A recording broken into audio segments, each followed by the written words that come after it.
Sometimes I feel so uninspired. Sometimes I feel like giving up. Good morning, Prime Minister. Sometimes I feel so very tired. Sometimes I feel like I've had enough. The agenda for this morning's cabinet, if I may.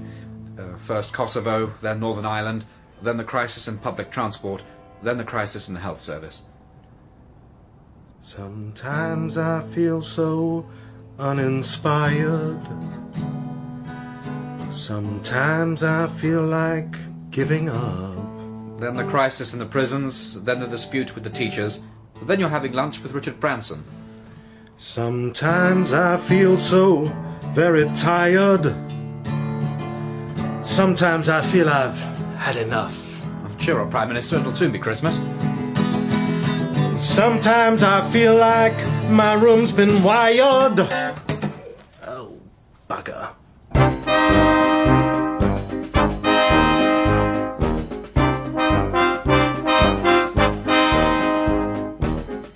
In the End, by Mark Tavener, starring Michael Williams, Barry Foster and Jonathan Coy.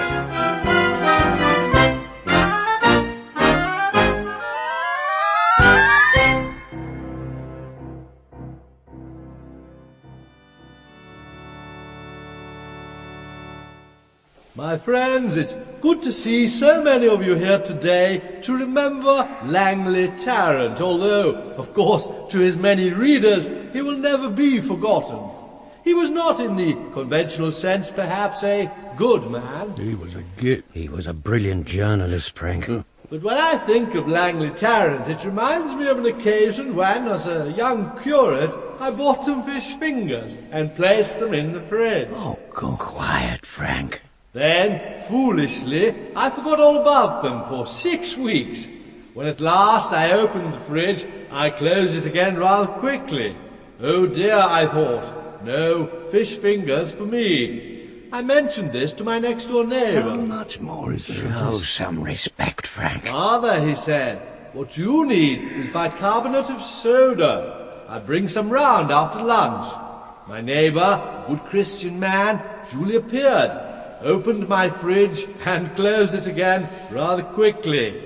Father, he said, that fridge is beyond bicarbonate of soda, and those are the saddest words I've ever heard.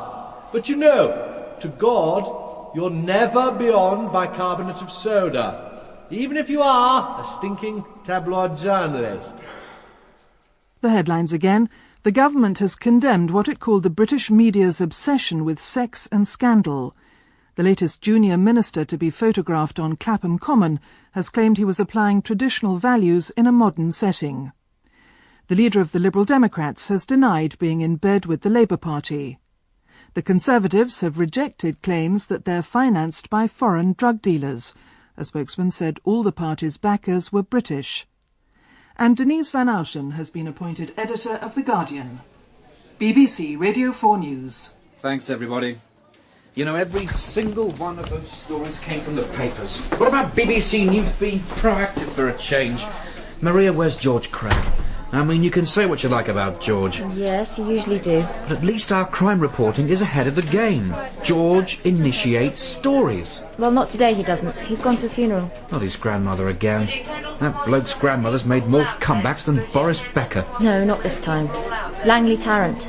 Tarrant Tells the Truth, pages 4, 5 and 6. The muckraker extraordinaire. Do you know his grotty tabloid exclusives have caused more resignations, divorces and suicides than anybody else in British journalism? Yeah. I didn't know he was a mate of George's. I don't know that you could actually call him a mate, Frank. Oh, that's better. You'd think they'd allow smoking at a cremation, wouldn't you? No, Langley didn't really have mates. I'm not surprised. He was very good at what he did, Frank. Sticking his nose into people's bedrooms. Well, yeah, to some extent. Yeah. Hello, Angus. Oh, George, you old lush. Still wearing a bow tie and pretending to work for the Daily Telegraph. Yeah, occasionally. Superintendent Jefferson of the yard. Ah, the man who keeps George Cragge in crime stories. Delighted.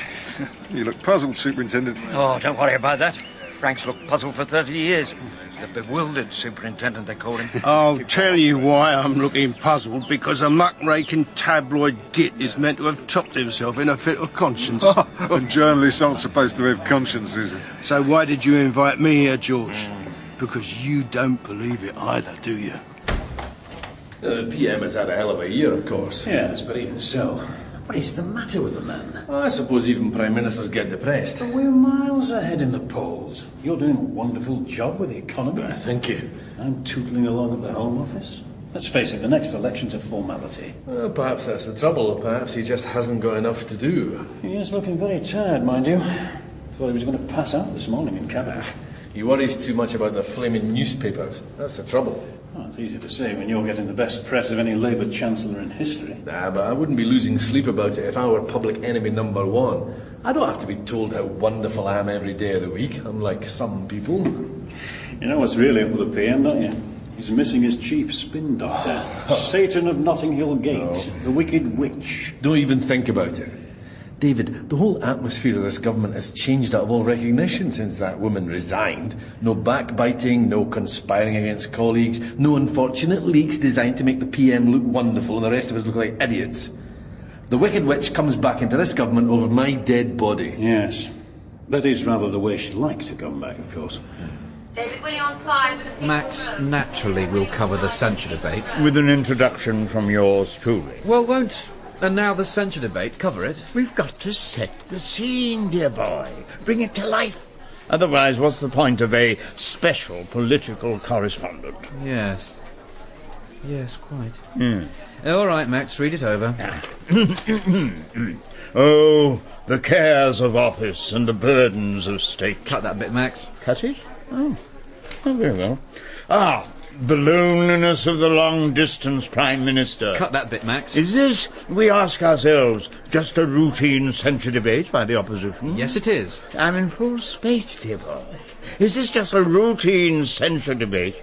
Or will the opposition leader a tale unfold whose lightest word would harrow up thy soul? Max. Freeze thy young blood. Make thy two eyes... Max, I think we'll cut this bit. But I haven't got to the part about the fretful porpentine. That's the best bit. I think perhaps... And now the leader of the Conservative Party. That'll about cover it. The Wanderer returns. How was the funeral, George? All right, Max. Spiked again, George. It was very moving. In fact, even the vicar was moved to say that Langley was a total bastard. Well, that about sums him up. Am I right in thinking you're interviewing the Home Secretary this afternoon? What? Oh, yeah, eventually. One or two other things to do first. If anybody wants me, I'm at Langley Tarrant's flat. George, don't keep the Home Secretary waiting, will you? George? And now, the leader of the Conservative Party. Madam Speaker, just 2.5 years ago, we were promised an end to scandal.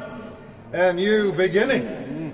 And what have we got? New Labour, new sleeves. Yes. You see, the problem is this Prime Minister has a fundamental contempt for this House of Commons. Now,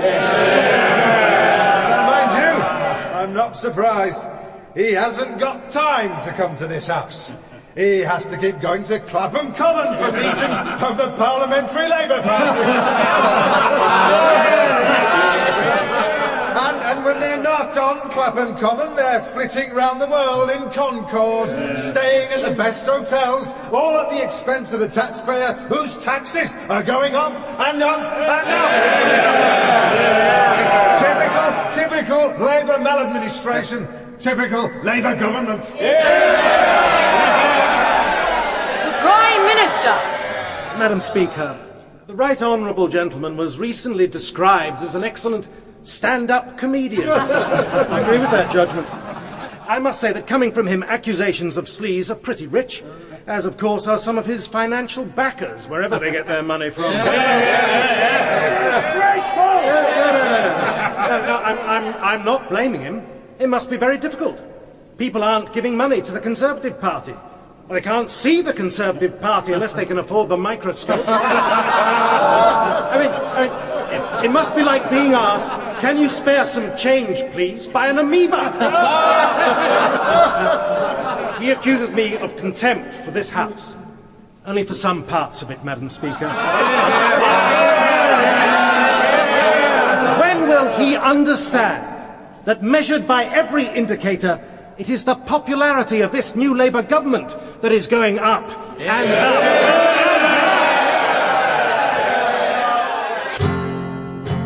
Sometimes I feel like my head is spinning. Hunger and pain are all I see. Prime Minister, you've just scored a major parliamentary triumph. Yes. You know something, Russell? Nowadays, when I'm in front of an audience, it's the only time I feel properly alive. And then I get back here to Downing Street and I think, what the hell's it all for? Well, obviously I'm very sorry. Yes, of course you are. Did you ever think about that night in Islington, you know, when you agreed that I would stand for the leadership and you wouldn't? Oh, it occasionally crosses my mind. You ever think perhaps you got the better of the deal? Well, I don't have a lot of time for that sort of introspection when I'm trying to run the Treasury. No. That's exactly what I meant. Yeah. It's stuffy in here. Well, nobody's been here for weeks. George, you got any idea what we're meant to be looking for? Well, it all depends, doesn't it, Fred? Yeah, let's have some of Langley's scotch, shall we? Oh. He won't be needing it. On the night of November the 10th, Langley Tarrant leaves his newsroom at Canary Wharf. He's joking with colleagues. Tomorrow's front page is going to destroy two people's careers. Cheers. He gets a taxi, stops off and buys some booze. The driver drops him outside his front door. Yeah, it was the taxi driver that started me wondering. According to him, Tarrant was in such a good mood, he tipped him a tenner. Then he comes in here, writes a letter in longhand saying, "I'm sorry for all the hurt I've caused," and drinks the whiskey with some sleeping tablets. But the autopsy couldn't find anything else, George. There was no poison, no sign of violence. No, but he was murdered all the same, wasn't he? Yeah. Yes, I think he was. So what are we looking for? Yeah, if you had a grudge against Langley Tarrant, if one of his exposés had ruined your life and you wanted revenge, how would you do it? Well, I can think of plenty of people who might have wanted to bump him off. Look, even if we're right, how are we ever going to prove it? This is what happened. Langley gets home alone, pours himself a scotch. The doorbell rings. It's somebody saying they've got a story for him. That would make him open the door. So he lets them in? Only once they're inside? You've ruined my life, and you're going to pay for it. Yeah. Now, our boy is armed. He must be armed because there's no sign of a struggle. Langley writes his letter with a gun pointing at his head. Then the killer calmly sits and watches Langley drink the whiskey, waits till he collapses, and walks out of the door. And leaves no evidence at all? And you're absolutely right, Frank. We can't prove any of it.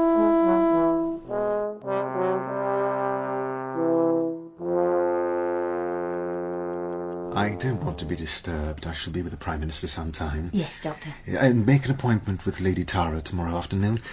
And cancel Chris Evans. Cancel, Doctor? The condition is irreversible. Very well, Doctor. Well, put your feet up, Kenny. What's the problem? Well, I don't know exactly how to put this. Come on, I've treated 3 Prime Ministers before you, you know. And everything within these 4 walls, etc. Has any of them ever complained about being bored witless? Go on. Well, I've known... It may sound mad, but I've known since I was about 8 that one day I would be Prime Minister. Everything in my life was a preparation. And now I am Prime Minister. Yes. You know, Harold Macmillan, one of your predecessors, said, you climb all the way to the top, the very top, and when you get there, what you find is a great big nothing. You give me an audience. Any audience, anywhere. And I know what to do. I know almost without thinking what to do, and I'm good at it. Very good at it. Oh, the best, so they tell me. Whereas in Downing Street, there isn't an audience. You see, you can't say to people out loud that being Prime Minister, well, it can be boring. And lonely. Yes. And it gets lonelier all the time. You're surrounded by people who want the job. What makes it worse is that you're not totally convinced that you want it. So what do I do? Get someone close to you, someone you trust, someone whose advice you can rely on, absolutely. Someone who isn't a threat. Of course, there may not be such a person. Oh, yes. Yes, there is such a person. You don't even actually have to like the person. No. No. Come. Sorry to disturb you, Sir Julius. Mr. Keegan on the phone. He needs something stronger than Prozac. There wasn't a cigarette end. Heaven knows there wasn't a fingerprint. You know what really got me curious about this? That cab driver saying what a good mood he was in. Well, yes. And suicide being so out of character. I'll tell you what Langley really did that was out of character. He wrote that letter in longhand. When you're a reporter nowadays, you spend half your life on the word processor. You just forget how to write a letter longhand. It's pretty flimsy, George. I promise you, it's true. You go to write something, you automatically bung it on the computer. I did something recently, but I'll tell you what it was. I thought I should write a few words of condolence to Langley's editor. And I sat down and I thought, I've literally forgotten how to write a letter with a pen. Langley did it because somebody was making him. All right, so where does this get us, George? Has anybody touched this computer since Langley died? Well, the forensic boys must have had a look at it. I wonder. What are we expecting? It wasn't me, signed the killer. What the hell's this? As years go in and years go out, I trotted towards the tomb, still caring less and less about who goes to bed with whom. Yeah, well, it's a bit of poetry, isn't it? So what? If there was one thing on this earth that Langley Tarrant did care about, it was who goes to bed with whom. Langley would never have typed that. I don't think he was the poetical sort, anyway. So now you're going to tell me this is a message? A message we were meant to find? I suppose I'm going to have to prove it to you. I expect I can manage that, Frank. He did give instructions that he was not to be disturbed, madam. Did he indeed? But I expect he'll see you. Yes, I expect he will. What is this nonsense about you being depressed? Marcia. We'll sort out a job title for me later, shall we? Yes, it's good to see you. Never mind that. What's all this moping about? Asking yourself, what's the point? The point of being Prime Minister, Kenny, is to enjoy it. Now, who's been getting a bit above himself recently? The Home Secretary? He'll do for a start.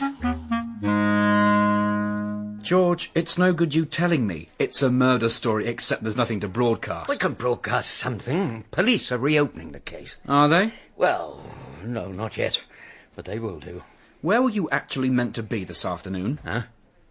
Oh, hell. The Home Secretary waited half an hour at the BBC's Westminster studio because he was expecting to be interviewed by our crime correspondent. I forgot all about him. That's rather the conclusion he came to. He's complained to the chairman. George, I know you've only been a journalist about 30 years, and you may not have come across an exciting new device called a telephone. Scientists hope that it may enable us to communicate with people. All right. I made a bit of a lash-up. The chairman wishes to speak to you personally. In the meantime, would you please ring the Home Secretary and see if you can rearrange? But I've got a murder story to do now. Ring the Home Office and then go and see the chairman. All right. And then again, possibly not. Here, Maria, you couldn't do us a favour, could you? Yeah, what? Send a bunch of flowers to the Home Secretary. Yep. To Maximum Bob with heartfelt apologies. Love and kisses, George. Yep. And when you've done that, find out who wrote this. Maria, coffee. What we do not want is government by leaks to the press, innuendos, allegations of impropriety, vague suggestions of incompetence. Certainly not, Russell. Marcia, is that press release about the Home Secretary ready? It's just being run off now. What press release is this? Well, it's simply an expression of my fullest confidence in one of our colleagues. You mean the way the chairman of a football club expresses confidence in the manager? What a very striking parallel. You should use it in a speech. You know, for some reason, I feel better than I've felt in weeks. I'm delighted to hear it, and Marcia, I'm naturally pleased to see you back in government. Naturally. You know, I've often wondered about the day I had to resign, when I woke up to find myself all over the front pages. Marcia borrows £373,000 from the Paymaster General. Yes, we never did clear up when the press got hold of that, did we, Russell? Didn't we? After all, we don't want government by leaks, innuendos and allegations. Do we, Chancellor? This had better be right. What is it? Message from George. He says don't worry about a lead story for the Bulletin. He's got a murder story for us. There's nothing on any of the agency tapes about it. No, still even George wouldn't invent a murder, would he? Richard, the chairman. Crikey. Good morning, Lord Crichton Potter. Don't disturb yourself, old chap. I don't suppose you've seen George Cragge at all, have you? Thought he was coming to see me. I expect it was my mistake. No, it wasn't your mistake. No, it's no problem. You know, when I was leader of the Liberal Democrats, a fellow wanted to talk to me about the alternative regional top-up list system in Finland. I kept him waiting 12 years. Then I resigned. You'll be pleased to learn I've decided to send George on a time management course. I've sent a memo to the training manager, management training management. Should I get you a copy? No. There's an awful lot of management at the BBC, isn't there? Well, of course, George isn't strictly management. Well, thank God somebody isn't. Anyway, may I use one of your studios? Chairman, of course. Time for a message to the nation. Something to cheer everybody up. And now on Radio 4, the chairman of the BBC, Lord Crichton Potter, gives one of his regular progress reports on the state of the BBC.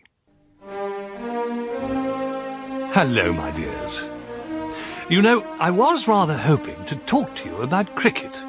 But my advisers, you wouldn't believe how many of them there are, insist that as your chairman, I must join in the debate about the BBC's licence fee.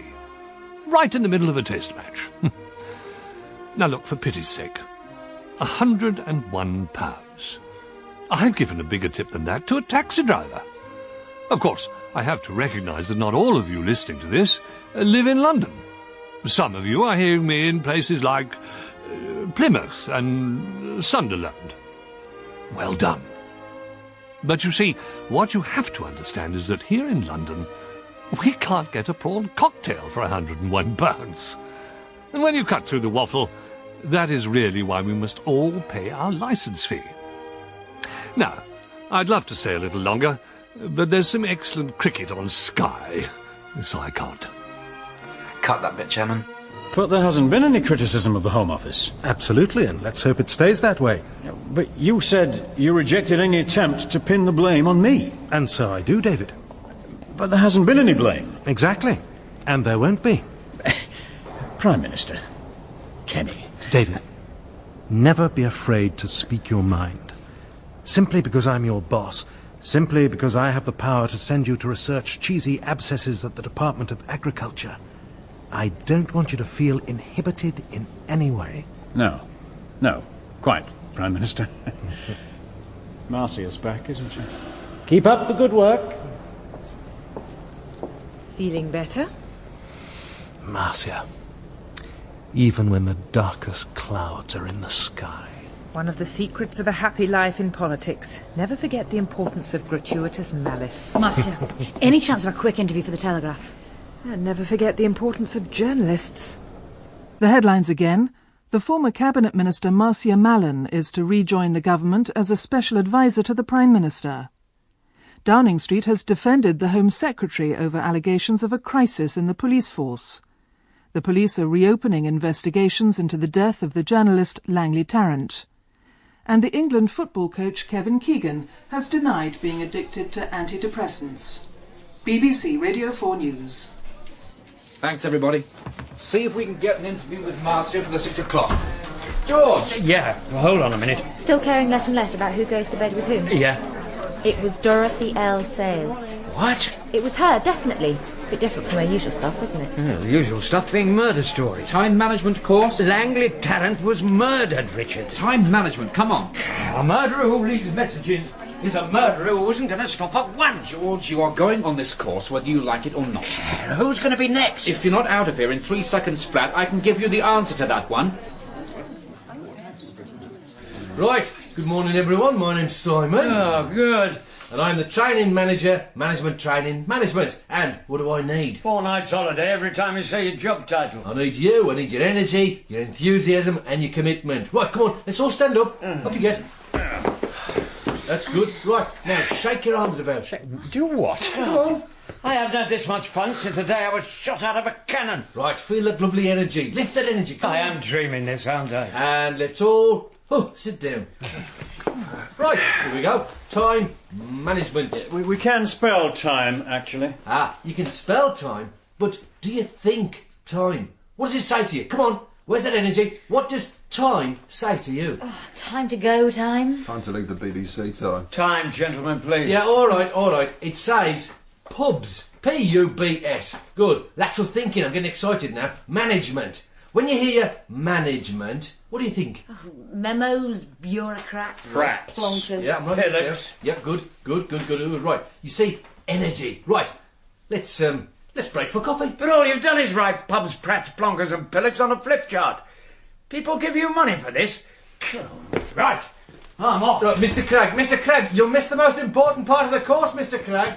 Oh, come on, I need your energy. George! Look, I'm not wasting my time on that. I've got work to do. That's what I was coming to tell you. Your mate Jefferson wants you at Scotland Yard. You'd better get over there. Have a look at this. Oh, my God. And there was something in it for you, George. Addressed to you personally. Addressed to me? Today, we have naming of parts. Yeah. Well, you don't look too pleased, my old mate. It's not what you're normally like on these occasions. A story, Frank. A serial killer, Frank. We're in business. Yeah. Of course, it's a bit different this time. This time somebody's murdering journalists. Well, cheer up, George. You've got a story. Somebody's murdering journalists.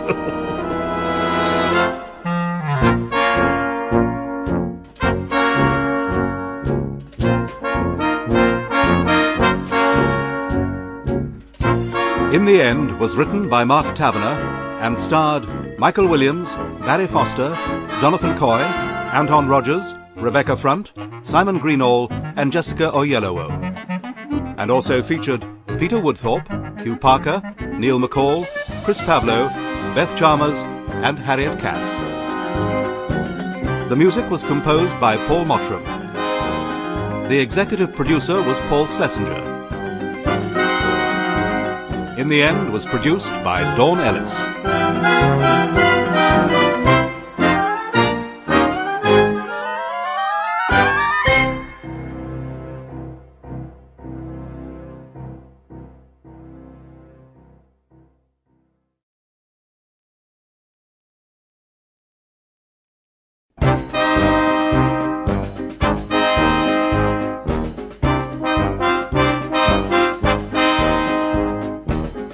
In the End by Mark Tavener, starring Michael Williams, Barry Foster and Jonathan Coy.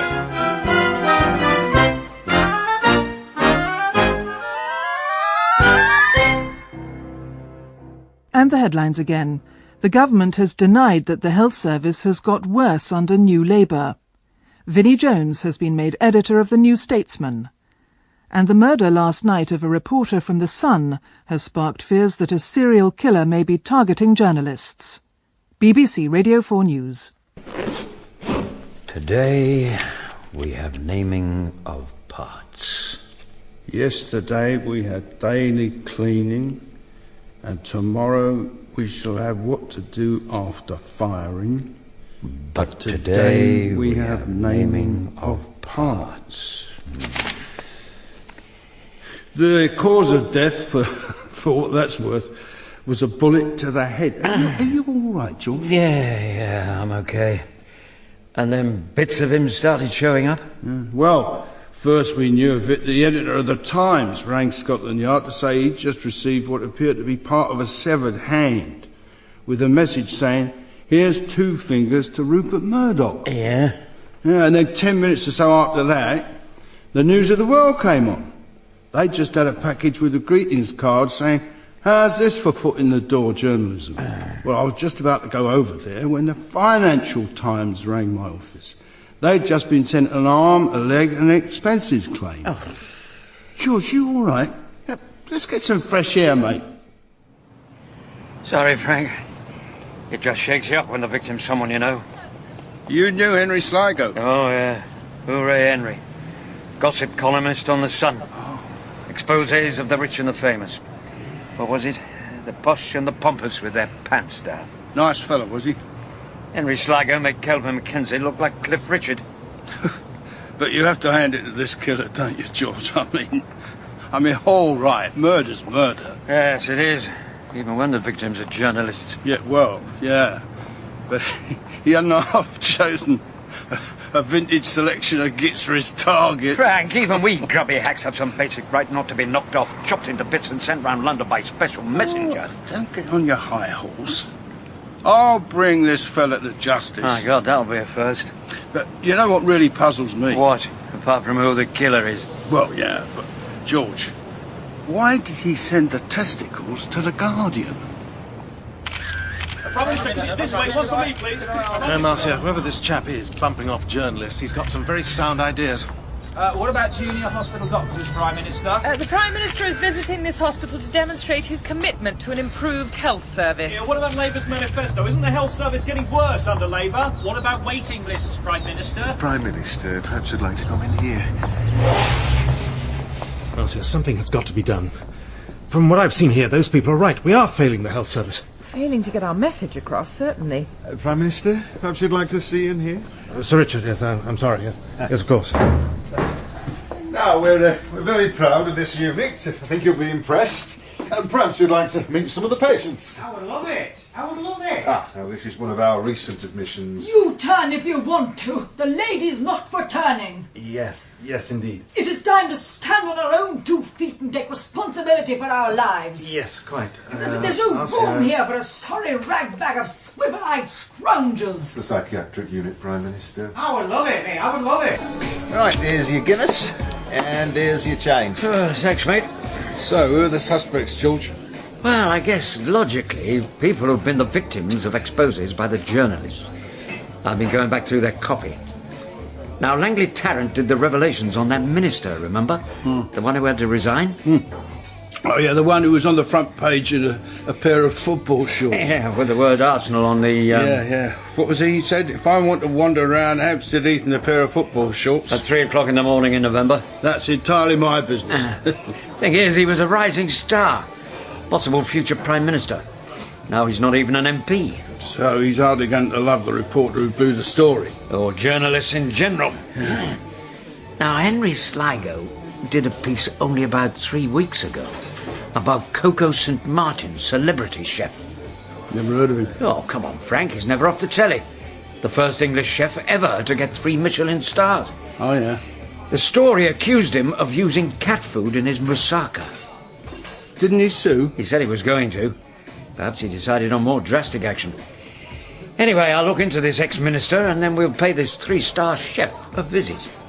Whatever happened to the ex-minister? As a matter of fact, he ended up working for the BBC. Football nowadays is just big business. They don't care about the fans. Yeah, well, it's the people's game, mate. That's what we're here for. This is your show. But you look at ticket prices. Yeah, well, this is it. I mean, you and me, the ordinary fans, watching the reserves on a wet Tuesday in Grimsby with our Bovril. Hey, mate? Do the money men understand that? Of course they don't. Well, that's all we've got time for. Thanks for your call, mate. Remember, it's the people's game. This is the People's Show. Live news. Live sport. This is 5 Live. Okay, thanks everybody. Good God, I've never encountered such a collection of semi-articulate morons. Not even in the House of Commons? Yeah, point taken. Well, come on then, put me out of my misery. Why is the BBC's distinguished crime correspondent honouring a humble phone-in presenter with his valuable time? Claret? Yes, thank you. You don't strike me as particularly humble. Don't I? No, well, possibly not. When you resigned from the cabinet in embarrassing personal circumstances... This is ancient history. The journalist who first exposed you was Langley Tarrant. You'll have heard about Langley's death.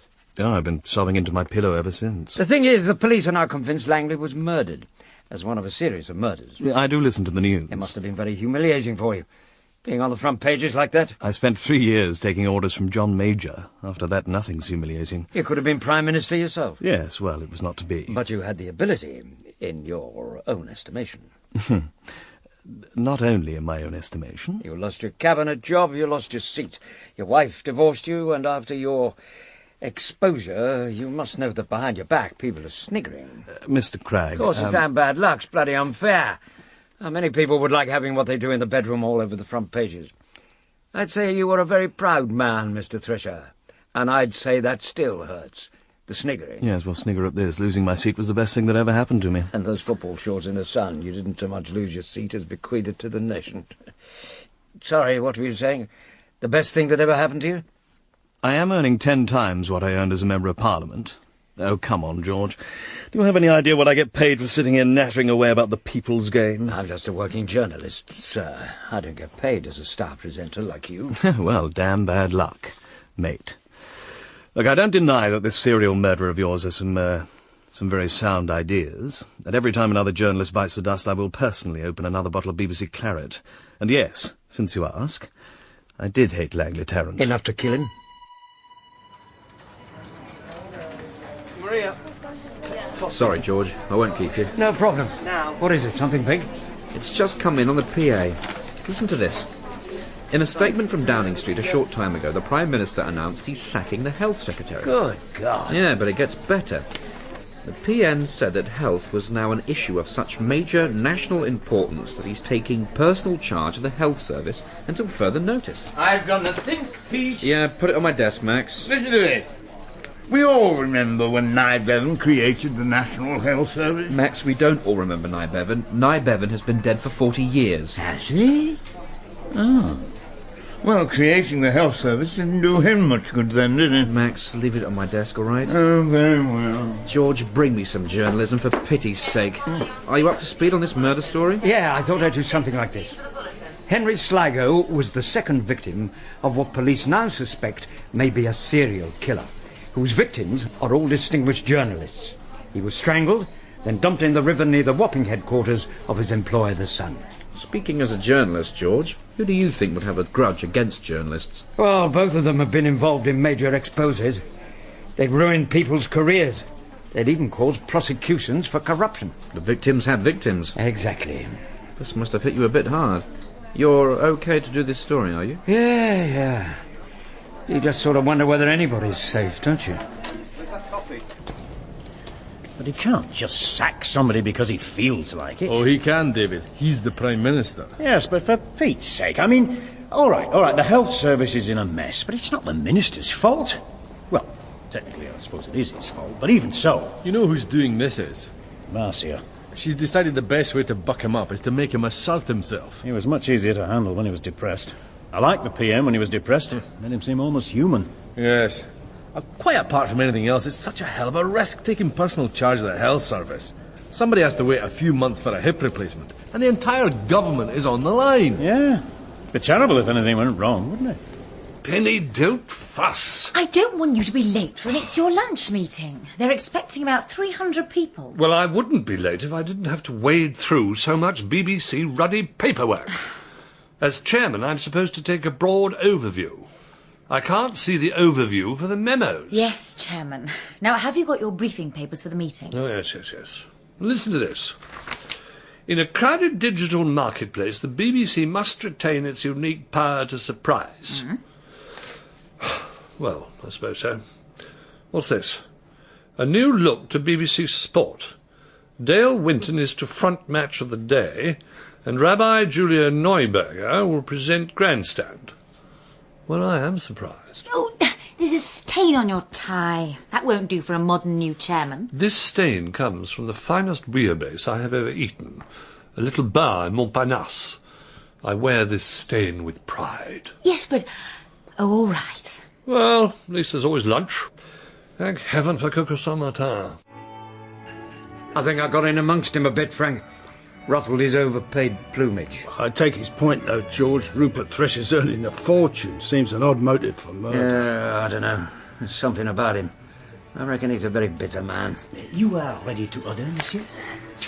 Well, there's nothing here I like. Oh, come on, Frank. This is Coco St. Martin. Top restaurant in London. What do you recommend, Squire? May I suggest the cappuccino of turtle? No. The donut of lobster? No. The spotted dick of duck? No. No, not today. Perhaps monsieur would like the spécialité de la maison? Oh, now that sounds more like it. What's that then? A brandade with a roulade in a coulis, with a salsa, with a rillette, and a confit à la mode. What? With shavings of truffle, monsieur. You got any haddock? Oh, of course, monsieur. There, monsieur. Oh, haddock. £27.50? I'm not paying £27.50 for a haddock. In that case, may I suggest the cheap skate, made from only the cheapest skate?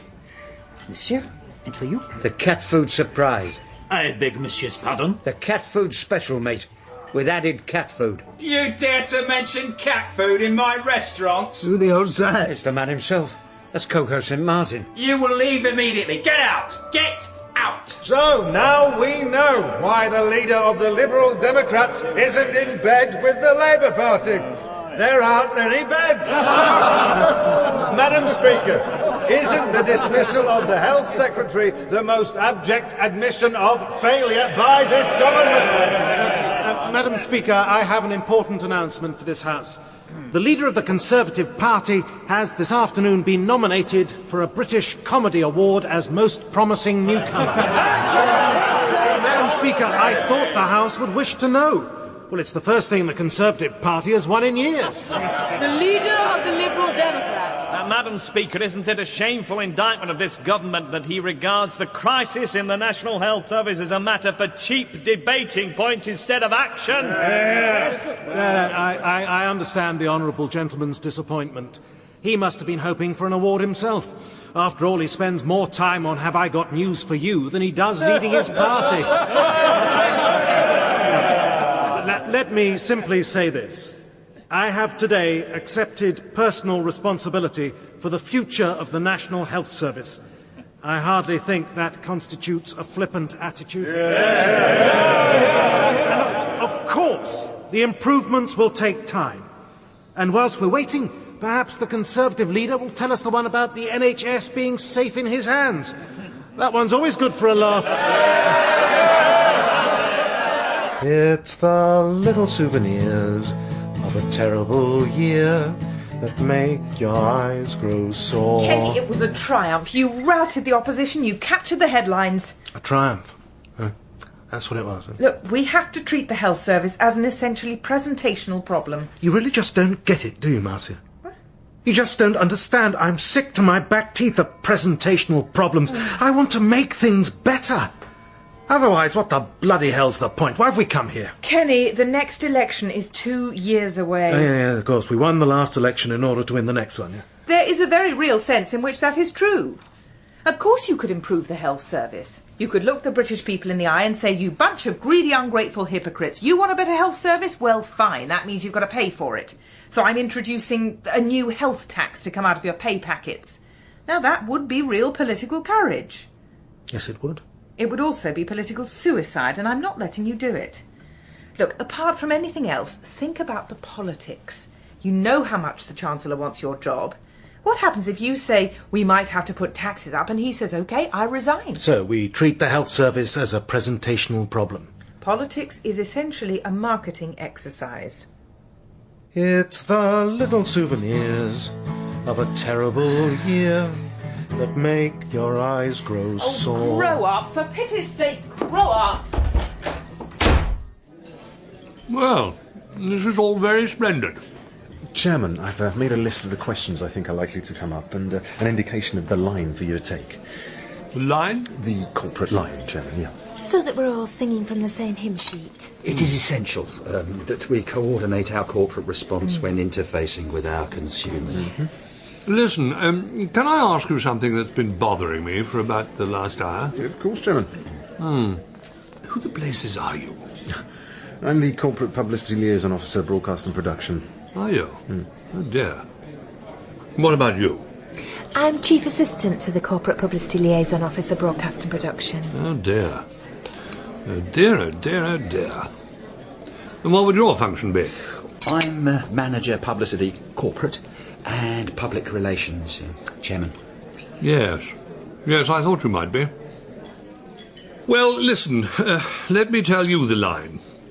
I am going to listen to the concerns of those licence payers and answer them in an open and honest fashion. No, I'm sorry, Chairman. I think that would be most ill-advised. As a matter of fact, I don't think it's ever been tried. Well, it's being tried now. Oh. Thank you.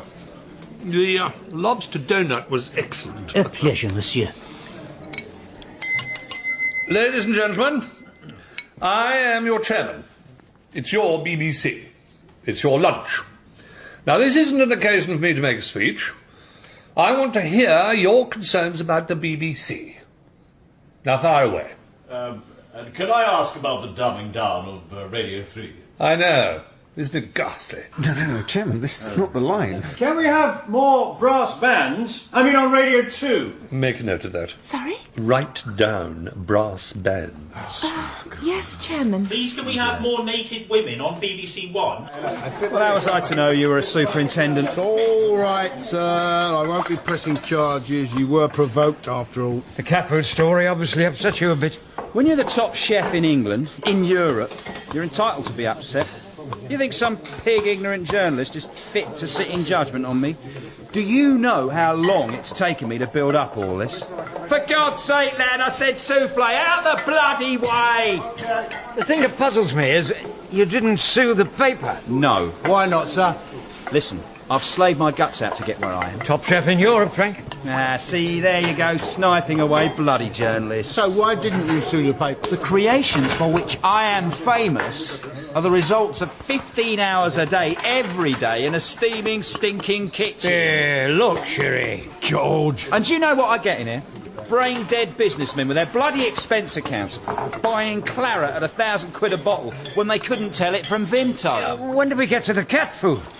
We get a party in one night, all mouth, trousers and wallet, roaring drunk. I took one look at them, and I bet my sous chef 50 quid I could serve moussaka with cat food in it, and they'd never know the difference. I won the bet too. My God, so that's why you couldn't sue. The story was true. Yeah, but hang about. If you won the bet, that means they didn't notice. So how did the story get out? My sous chef comes to me, he says, there's your 50 quid, you slave-driving bastard. Now I'm off to sell that to the tabloid for 5,000. Well. Yeah, the thing is, the journalist who broke that story came to a very nasty end shortly afterwards. I know, and bloody good riddance. Now, you'll have to excuse me, gentlemen. Today, I've got a customer who appreciates food. Oh, yeah? Who's that, then? Lord Crichton Potter. Now, there's a man after my own heart. And I assure you of the BBC's continuing commitment. Thank you. Who's next? Chairman, now that the BBC has lost Test cricket... Oh, I know. Don't remind me. Isn't it a fact that televised sport has no future on the BBC? Chairman. Whilst we regret the loss of events such as Test cricket, the BBC is and will remain a major player in the field of televised sport. What absolute and unutterable tosh. Oh. What drivel.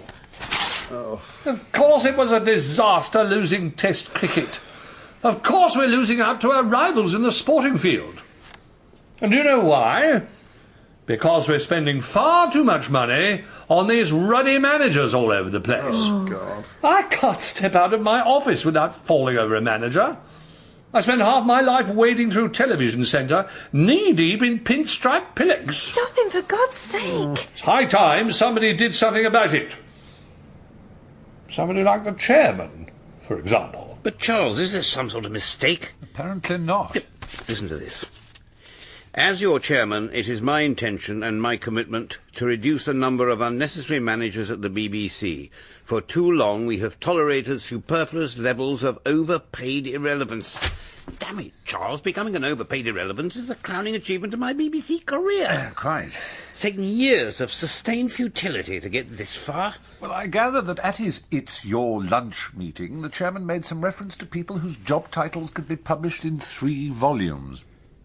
What is your job title these days? Oh, well, I'm Controller by Media Future Development, Broadcast and Production, Editorial Policy, bracket, Corporate Affairs, bracket. Ah, yes, of course you are. And, what about you? I'm Special Advisor to the Chief Advisor, Digital Satellite and Cable Pay-Per-View Subscription and Worldwide Development and Corporate Liaison Manager, Welsh Language Broadcasting. Well, do you think he could possibly mean us? I'm very much afraid, Martin, that we are directly in the chairman's line of fire. A lifetime of dedication to public service broadcasting and then thrown on the scrap heap. A modern tragedy, Martin. When was the last time you actually did any public service broadcasting? I went on feedback once. Yes, you weren't invited back, as I recall. That isn't the point, Charles. My function is as a facilitator of other people's genius. Yes, that's really very good. What does it mean? It means being unobtrusive. I've been unobtrusive for 30 years. I've been completely invisible for the last 10, and this wretched chairman is going to end it all. Oh, I don't think we need to consider ending it all just yet, Martin. I rather think I have a wheeze coming on. Charles, when our very livelihoods are being threatened, this is hardly the time for argy-bargy. Non modo argius sed etiam bargius. Non modo umpus sed etiam bumpus. Non modo... Charles, if you could possibly curb the exuberance of your own verbosity for 1 second, what the dickens are you talking about? Listen, Martin, and learn. We live, do we not, in an age of bureaucrats, party managers, spin doctors. Indeed. Of flunkies, officious time servers, superfluous suits. There's no need to read out the whole of my job description, Charles. The chairman sees himself as the heroic individual battling against the bureaucracy. Who is that masked man? It's the lone chairman. Let me share one of life's little secrets with you, Martin. The bureaucracy always wins in the end.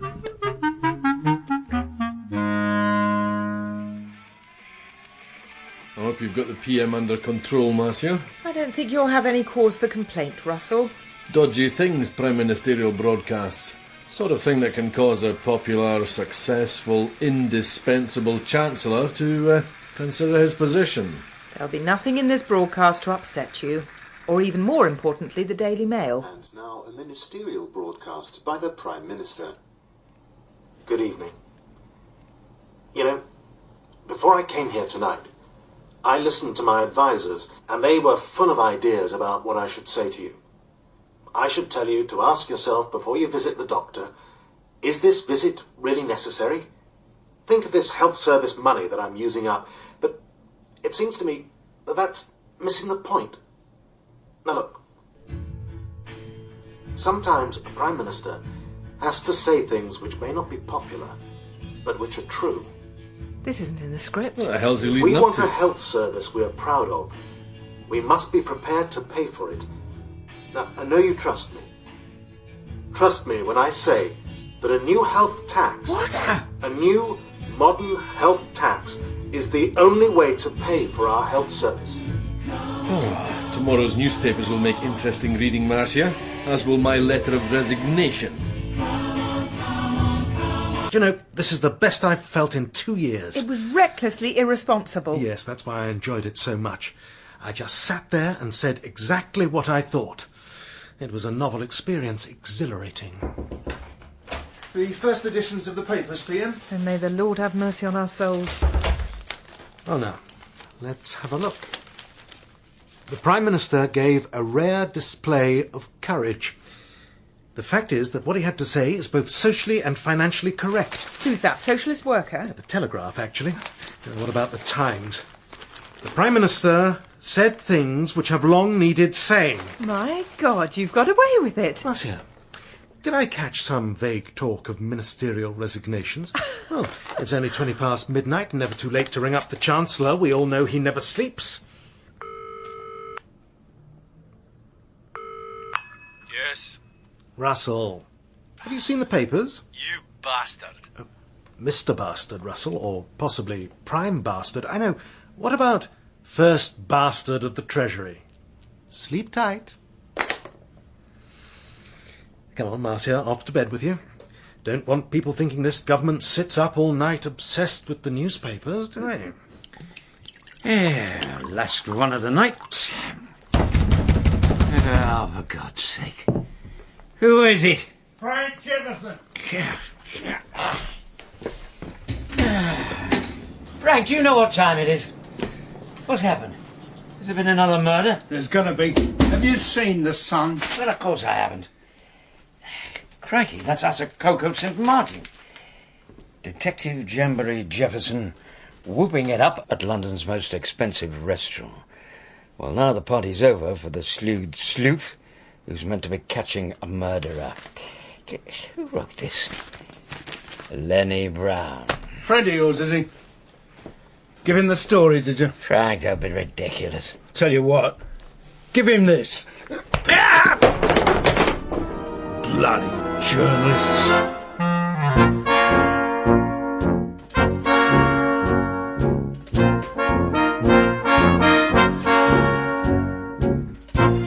In the End was written by Mark Tavener and starred Michael Williams, Barry Foster, Jonathan Coy, Stephen Fry, John Bird, Anton Rogers and Rebecca Front. And also featured Simon Greenall, Phil Cornwell, Michael Fenton Stevens, Peter Woodthorpe, Hugh Parker, Neil McCall, Chris Pavlo, Beth Chalmers and Harriet Cass. The music was composed by Paul Mottram. The executive producer was Paul Schlesinger. In the End was produced by Dawn Ellis.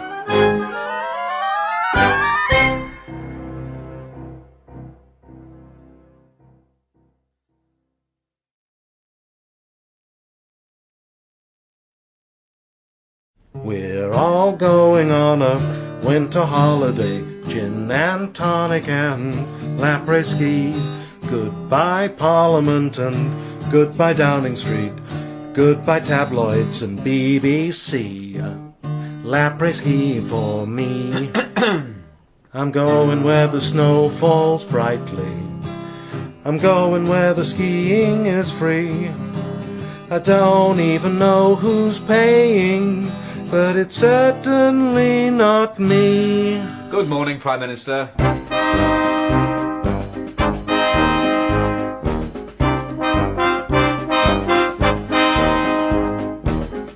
In the End by Mark Tavener, starring Michael Williams, Barry Foster and Jonathan Coy.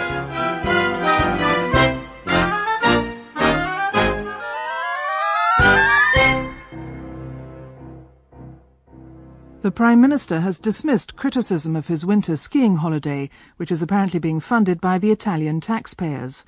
A Downing Street spokesman said this was not an example of Labour sleaze. The next chairman of the Arts Council is to be Jim Davidson.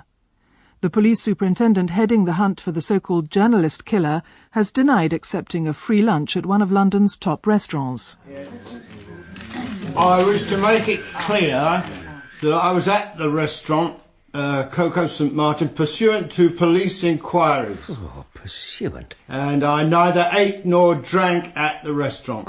Pursuant. I was neither wasting taxpayers' money nor valuable police time. I was simply doing my job as a serving officer of the Metropolitan Force.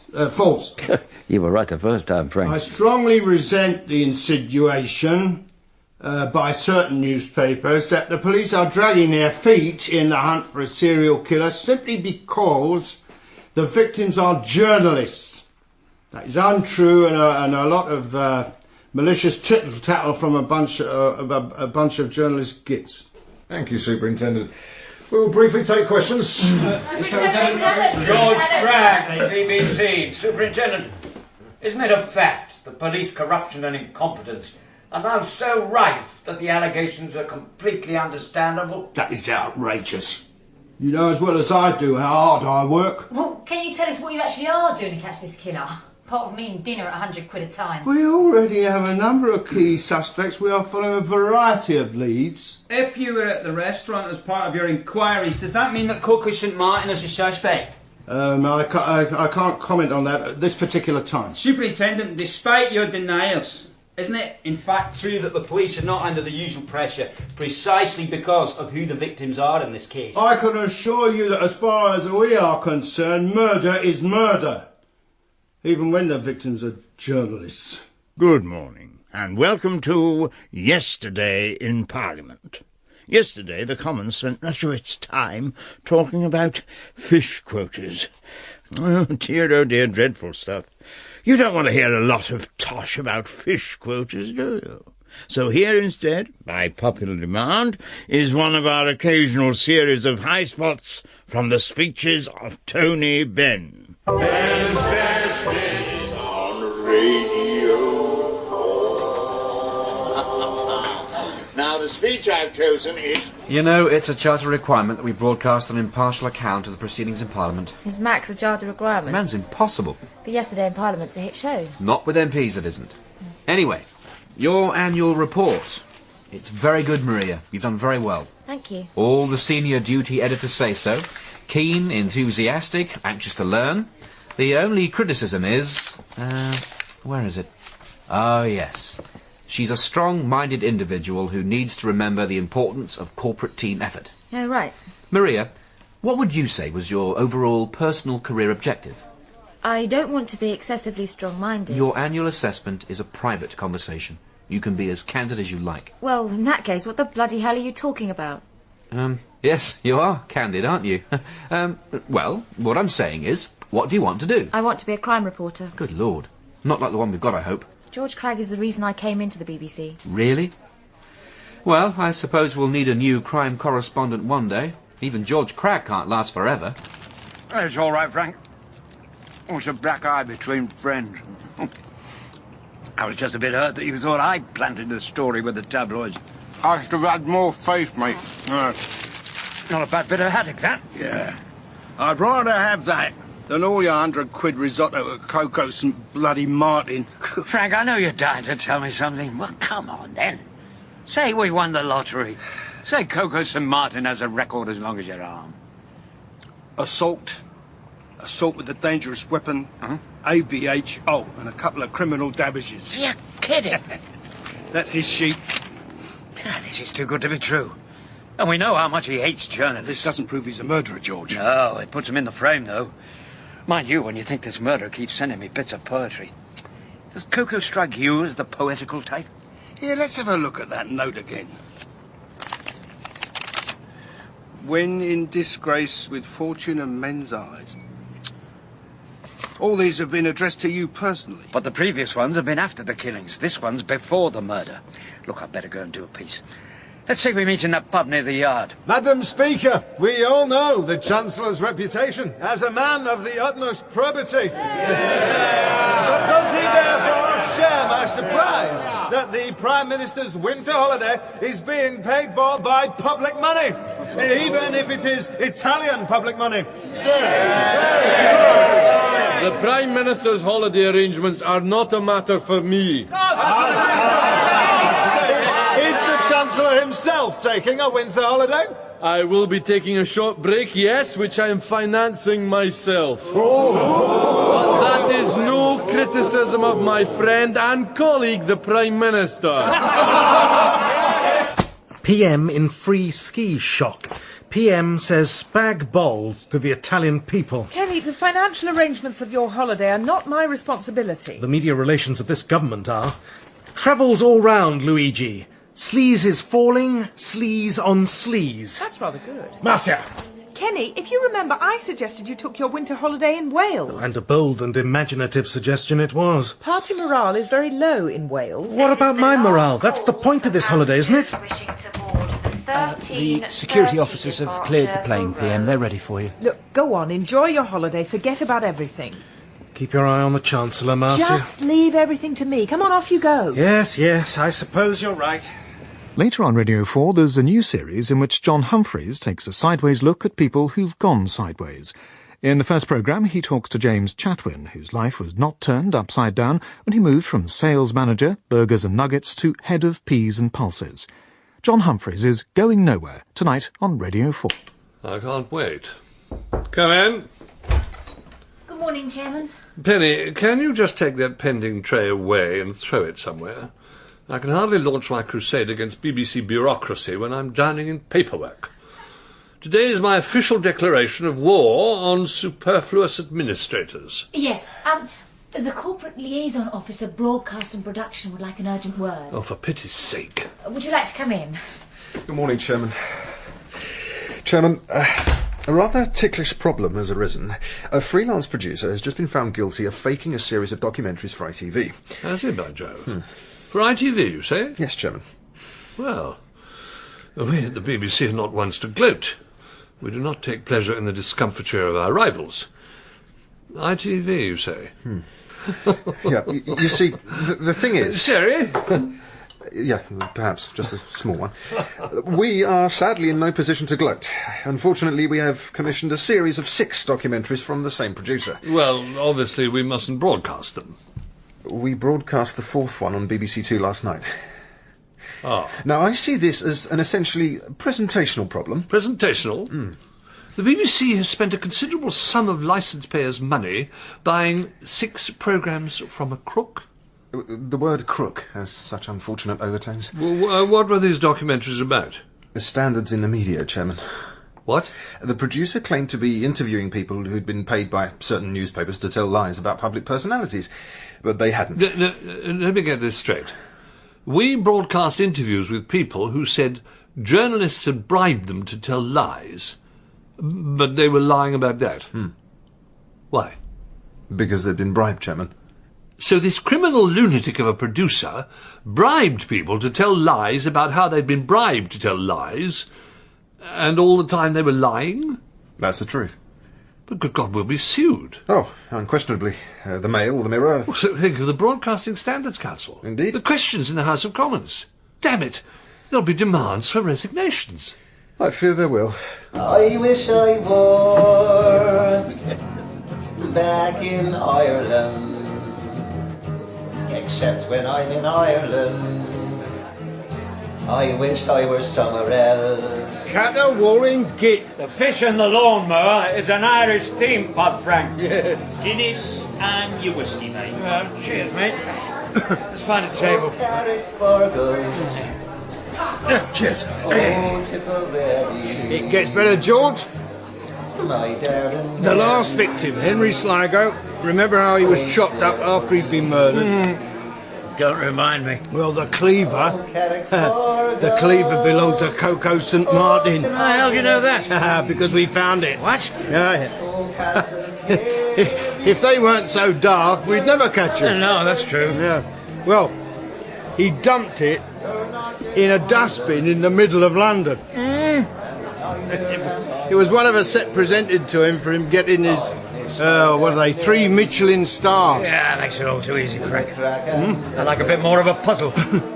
Still, I suppose you'd be picking him up then. What, for questioning? Definitely. It's time for a quick one? Yeah. Oh, George! Yeah? What the hell is a Kilkenny quarter pounder? Well, in conclusion, I can only say that this is regrettable. Do my fellow governors have any views? Chairman, this programme sought to occupy the journalistic high ground and has ended with the BBC in the mire both ethically and editorially. Oh, absolutely. You couldn't run that past me again, could you, old boy? What Peter is saying is that the series basically said that the BBC is above reproach. And the papers are having a field day. Chairman, we live in an age of evasion, excuses and pervasive failure to accept blame. Hear, hear. We, as the governors of the BBC, have a unique responsibility to the nation. Sorry, do carry on, old boy. With great regret, I formally propose that we, the governors, resign en bloc. En bloc? What, all of us? As chairman, you have a particular duty to set an example. But I like being chairman. Oh, that is hardly the point. Well, couldn't we at least think about it over lunch?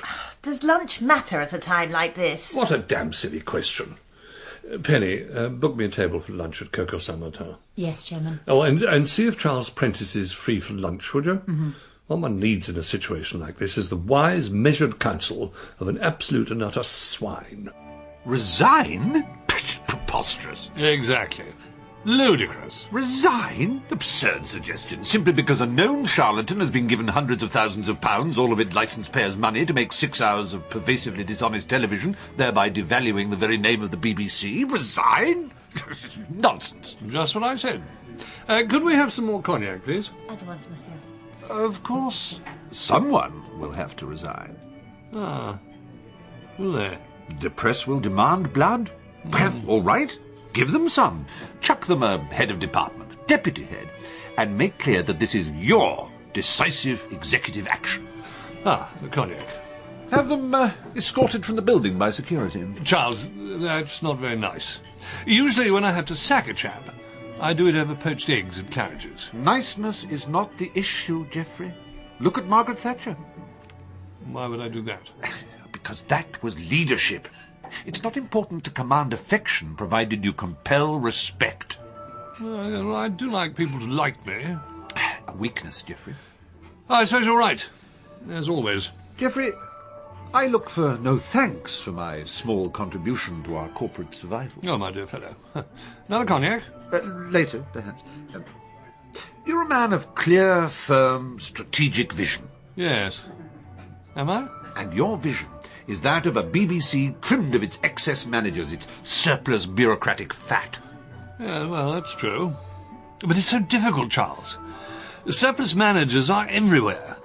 One doesn't know where to begin. That is because you have begun the operation without appointing the surgeon. Won't keep you, George. All right, mate. Beth, do me a piece on this, will you? The chairman of the BBC has stepped up his campaign to cut BBC bureaucracy by sacking 100 managers. Lord Crichton Potter warned this was only the beginning. OK. You're still here, then? And what is known as a working manager, George. They do exist. Listen, I sent you an email. How about Maria? What do you think? I mean, all I'm suggesting is that for the odd afternoon she shadows you, finds out what being a crime correspondent's all about. It'll cramp my style, Richard.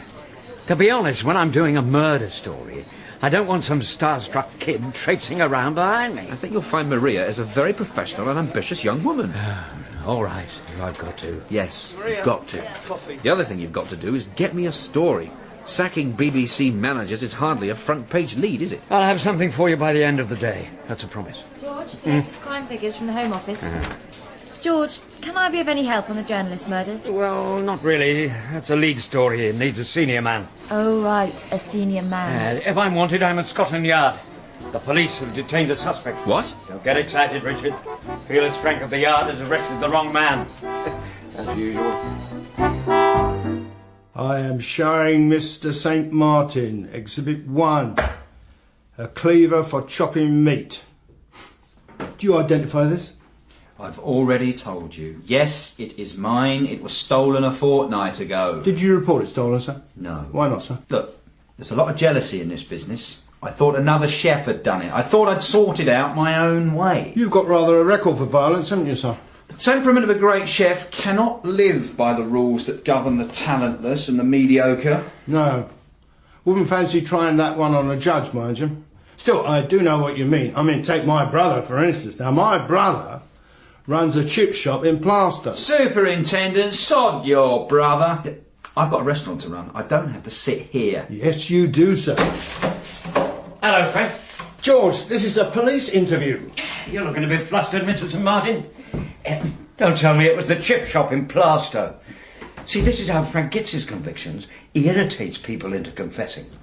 I should cooperate if I were you. Otherwise you'll get the one about the soft cod rose and the manager of Leighton Orient. That one takes hours. Mind if I sit in, Frank? George, I'm interviewing a suspect. Yeah, I bet you're not getting anywhere, though. Let me have a go. Mr. St. Martin, actually, do you mind if I call you Coke? Yes, I bloody well do. Well, no mind. Coke, Sunbeam. Shall I compare thee to a summer's day? No? Well, what about let me not to the manager of True Minds admit impediments? Still nothing? Get me a bloody solicitor now. I don't think I know that one. Oh, hang about. Come friendly bombs and fall on Slough, get me a bloody solicitor now. That's the one. George, can I get on? You're interviewing the wrong man, Frank. This man hasn't got an ounce of poetry in his soul. He's got traces of blood on his cleaver. The judge, he just wouldn't believe her. She had traces of blood on her cleaver. Oh, sorry, Gov. I think you'd better come. There's been another one. BBC Radio 4, the news at 3 o'clock. Another journalist has been found dead in central London. Our crime correspondent George Cragge is at the scene. The editor of the fortnightly satirical magazine Private Eye has been found shot dead here at the paper's offices in Soho, central London. Indications, which the police are not prepared to make public, suggest that this is the third victim of the so-called journalist killer. Superintendent Jefferson of Scotland Yard is heading the investigation. Superintendent, what can you tell us? The victim was 43 years old. He appears to have been alone in the magazine's offices at the time of the killing. Early indications are he was shot at point-blank range. Now, we're very anxious to hear from anyone who was in the Soho area in the early part of this afternoon and who saw something, anything that might help us in our inquiries. This is George Cragge for BBC News. Now back to the studio. I should have guessed, Frank. When in disgrace with fortune and men's eyes. Oh, don't blame yourself, George. And all that time we were messing about with Mr. Pastry. I suppose this lets him off the hook. No, not necessarily. We picked him up at 2:15. Now, the pathologist puts the time of death anywhere between 1:30 and 2:30. So there's still time for him to have done it. Now, my nose says he's our man, George. Marcia, I really cannot see what all the fuss is about. I am concerned that the economy may be overheating, and I ask the people to moderate their wage demands. That's my job. And how is the demand for wage restraint going to go down when there are pictures of the PM whooping it up on holiday? It's an unfortunate coincidence, perhaps. Oh, that's what it is. Seen that, have you? I have a department to run, Marcia. I do not have time to read the Daily Mirror. Oh, come off it. You've got 20 people in the Treasury, all of them called Ed, who do nothing but read the Mirror. Marcia, really? All right, let's have a look. We're pieced off Prime Minister. The PM emerged briefly from his luxury chalet today to shout abuse at waiting reporters. Meanwhile, the rest of us are asked to go easy on our wage demands, and we thought the Tories were a scandal. Well, this is deplorable, Marcia, absolutely deplorable, and still, we mustn't bother ourselves with tabloid nonsense. I know exactly what you're doing. What I'm doing is running a major department of state, rather well, actually. Now, if you'll excuse me, I have a major announcement to make to the Commons. Honestly, Charles, talk about consulting with the enemy. This is the man who wants to slash BBC bureaucracy. Exactly, Martin. What do you mean, exactly? This is the mad axeman of Broadcasting House, the man who wants to chop down the dead wood. I've spent decades learning to be a piece of dead wood, floating comfortably but unobtrusively in a sea of BBC paperwork. Pleasingly poetical, Martin. Martin, if you were seeking to reduce BBC bureaucracy, what would you need? A brutal disregard for the sensitivities of loyal servants? Yes, of course. But first of all, you'd need a department. A special unit charged with reducing red tape. Well, what of it? You are now looking at the head of that unit. What? The chairman and I, over a particularly civilized lunch, have concluded a deal. In return for extricating him from his immediate difficulties, I am to be his anti-red tape supremo. Naturally, I made it a condition that I should have a deputy supremo. Ah, I see. Exactly. Who paid for the champagne, Prime Minister? Have you got a message for the people back home? Look, I'm on holiday, so why don't you all bugger off? The Prime Minister. The Chancellor of the Exchequer said today that Christmas is not a time for self-indulgence. Speaking in the Commons, he said Labour's prudent management of the economy enabled him to announce a special bonus to the least well-off members of society.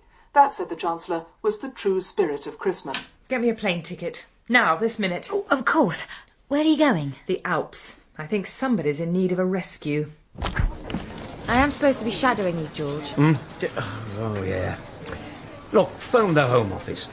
Ask if they've got anything useful to say about the rise in violent crime. They won't have. Well, it's better than nothing, I suppose. Listen to this. BBC chiefs are facing mounting criticism over the apparent army of disgraced ex-ministers the corporation is employing as broadcasters. A positive galaxy of former political stars who fell from grace because of sex, money, or in one case, eggs, have fallen on their feet. And the licence payers' feet as well. What shall I do after that? Oh, keen little thing, aren't you? There isn't a vacancy for crime correspondent just yet, young lady. Yeah, listen. Some of these scandalmongers turned chat show hosts are said to have quadrupled their ministerial salaries courtesy of the BBC. What's that you're reading? It's the latest issue of Private Eye. Maria, I'll tell you what you can do. This BBC programme there's been all the fuss about, get me a tape of it, would you? What's that got to do with the Just murder story? do as you're told, all right? The Prime Minister has always had my full support, and that remains the position. Oh, come on. What do you really think about this foreign skiing junket?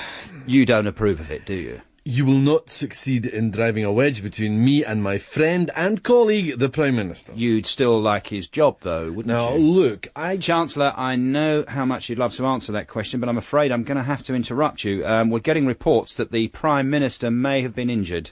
Oh, how badly? I mean, how badly has the Prime Minister been injured? Well, let's go live to our reporter at the scene. Joe Roberts, what's been happening? Well, we understand the Prime Minister has suffered a broken leg sustained while rescuing a fellow skier who had got into difficulties. People here are saying the PM literally saved this man's life. I have with me the PM's skiing instructor, Giuseppe Valliano, and you saw what happened. The courage of your Prime Minister is incredible. He have no thought for himself. Oh, that my country had such a Prime Minister. Thank you. Well, there we are, Chancellor. Even on holiday, the PM has been courageous, decisive and heroic. What's your reaction? Those are the qualities we've come to respect in our great Prime Minister. Thank you, Chancellor. The first essential is that a department to reduce BBC bureaucracy should carry clout. Carrying clout will, of course, entail a very sizable department with a very sizable budget. My thinking exactly. Attracting the intellectual cream of the BBC. Risky, Martin. The intellectual cream has a habit of producing radical ideas. Dangerous ideas. No. Our department will not be a layer of intellectual cream. It will be more a family-sized tub of quick-save yoghurt. Mid-managerial, mediocre, mental marzipan. Preference will be given to candidates whose BBC careers show no evidence of achieving anything. Well, that shouldn't be difficult. You know, Charles, I do think the department to reduce BBC bureaucracy is somehow bureaucratic. We need a name. A name? Yes, an acronym. An acronym. Let's see. Let's see what we can come up with. Something like, More coffee, monsieur? Yes, thank you. I think I've got it. Special control for reducing unnecessary bureaucracy and bringing efficiency reforms. Scrubbers. Don't you like it? BBC governors to hold regular talks with scrubbers. Well, what about interdepartmental efficiency and savings? Ideas. Too abstract. Something more earthy, more physical. Central unit... Martin. Oh, well, all right. Aims for reducing surplus expenditure. Are those new modern crutches, Prime Minister? Thank you. I'd like to thank you for all your kind messages. I would particularly like to thank my friend and colleague, the Chancellor, for minding the shop. I have, of course, come home to be treated by our new modern health service. Then I'll be back to work. Thank you. Marcia, was the broken leg absolutely necessary? In the interests of verisimilitude, yes. The photographers loved it. Bloody hurts. Well, if it isn't hurting, it isn't working. Yes, thank you, Marcia. There must be something I can do. All right, in a minute. Have a look at this.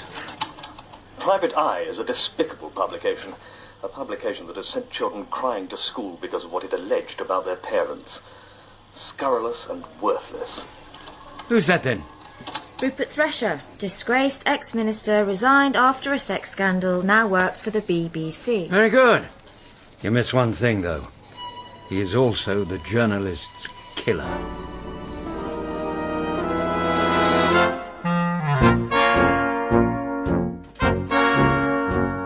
In the End was written by Mark Tavener and starred Michael Williams, Barry Foster, Jonathan Coy, Stephen Fry, John Bird, Anton Rogers, Rebecca Front and Jessica Oyelowo.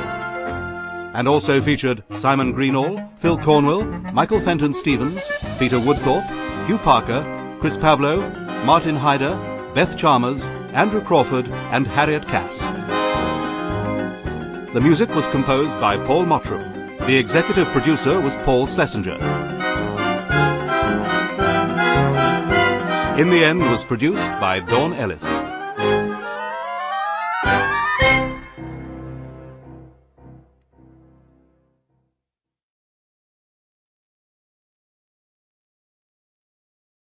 See him in the House of Commons, passing laws to put down crime, while the proles and oiks and peasants picks their way through mud and slime.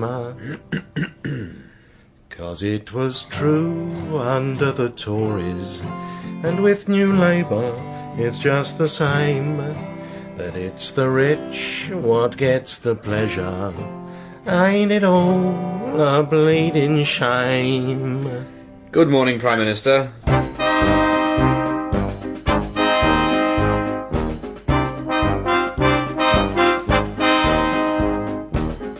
In the End by Mark Tavener, starring Michael Williams, Barry Foster and Jonathan Coy.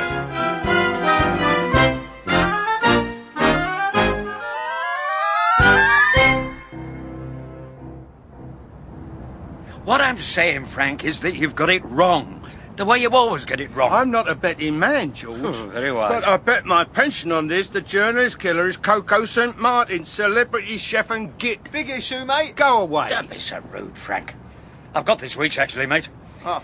What have you got on that bloke, apart from not liking him? Only that his meat cleaver was used on one of the victims. Oh, and the editor of Private Eye gets bumped off just before he's about to run a major expose on London celebrity chefs. Times literary supplement then, mate. There could be a million explanations for the meat cleaver.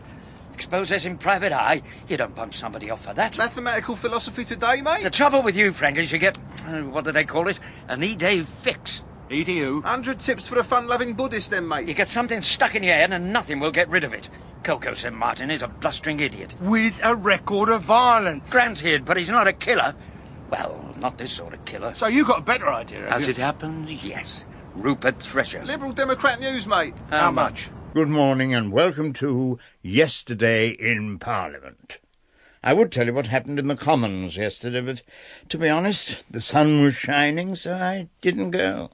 I had a picnic. Anyway, we won't bother with yesterday's proceedings. So here instead is a classic speech from the big beast of the jungle, the ever-popular Michael Heseltine. And pot pickers... Michael Heseltine. Not a... I had a picnic. Do you want to go over the running order for the bulletin? Yeah, OK. Richard, can I have a word? What's the trouble? The trouble is George won't let me do anything. Maria, I only said you could spend the odd afternoon with him. Give you some idea of a crime reporter's job. You can't go straight from being a junior sub to senior correspondent. I want to help him with these journalist murders. He just gets me ringing around local radio saying, have you got any good crime stories? You've got to start somewhere, Maria. All right, I'll have a word with George, review the situation. Right, what have you got for today, then? Charles Prentice has been appointed head of Slash. Head of what? The department to reduce BBC bureaucracy. There are profiles of him in the dailies. I'm not filling up the bulletin with profiles of BBC managers. What else? Well, the Daily Mail says it's got a leak of the New Year's honours list. This is the BBC. We've got to be careful with leaks. Well, they might give us something anyway. Oh, in the latest opinion poll, the Prime Minister's approval rating has fallen below 50% for the first time, apparently. Maria. Coffee. Kenny, you're not doing anything wrong. This poll says I am. An approval rating of 47% is very good. Not when you're accustomed to approval ratings of 83%, it isn't. There is a problem, isn't there, Marcia? Well, isn't there? Come on, you said so yourself. I've been reading your latest masterpiece. What is it? Planning for the next election? I thought I'd put down some initial ideas just to concentrate people's minds. Yes, and I'm all in favour of it. And if you remember, I did start off by saying that with the Conservative Party in its current state, we'd have difficulty losing the next election, even if we tried. Yes, but you did say there were problems. The fundamental problem is with Labour's traditional supporters. We seem to have alienated people who voted Labour all their lives. They think we've neglected them. Marcia, this paper, it is safely under lock and key, isn't it? Of course. We don't want any cock-ups like the New Year's honours list, do we?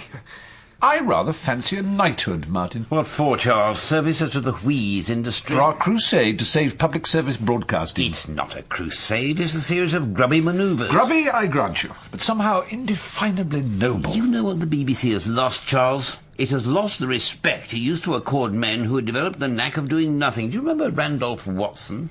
I fear not. Exactly. Randolph Watson was a stranger, legendary for being completely unknown. His own personal assistant once rang security to report a strange man in the office. It was Randolph. Don't tell me, Martin. Programme Controller, Channel 5. Oh, no, good Lord, no, he turned that down. Much too high profile. No. No, Randolph was Chief Publicity Officer, Radio 3. Your point being that Radio 3 doesn't get much publicity. Under Randolph, the entire network became completely invisible. The proms were an official secret. Dear old Randolph. You see, Charles, obscurity is a way of life, nonentity as art. Those were the days, my friend, we thought they'd never end. Well, in Randolph's case, they didn't. He'd been dead 7 years before they took him off the payroll. Yes, but doing nothing is no longer an option. I received an email from the chairman. From Lord Crichton Potter to head of Slash. Kindly inform me of your progress in cutting BBC bureaucracy. Be bold, spare no effort. Are you free for lunch, Crichton Potter? Happily, one of us at least has not been idle. Now, what do you think of that? Well, it looks about half the Encyclopaedia Britannica. Those are our preliminary proposals. Charles, how long are preliminary proposals? 478 pages. All the chairman has to do is write yes on page 1 and send it back. These preliminary proposals don't contain anything sensible about cutting back useless overpaid bureaucrats like us. Not when I'm writing them, Martin. Pigs shall fly. And Sean Connery will become a dame. We're getting news that a highly confidential government report has been leaked to MPs.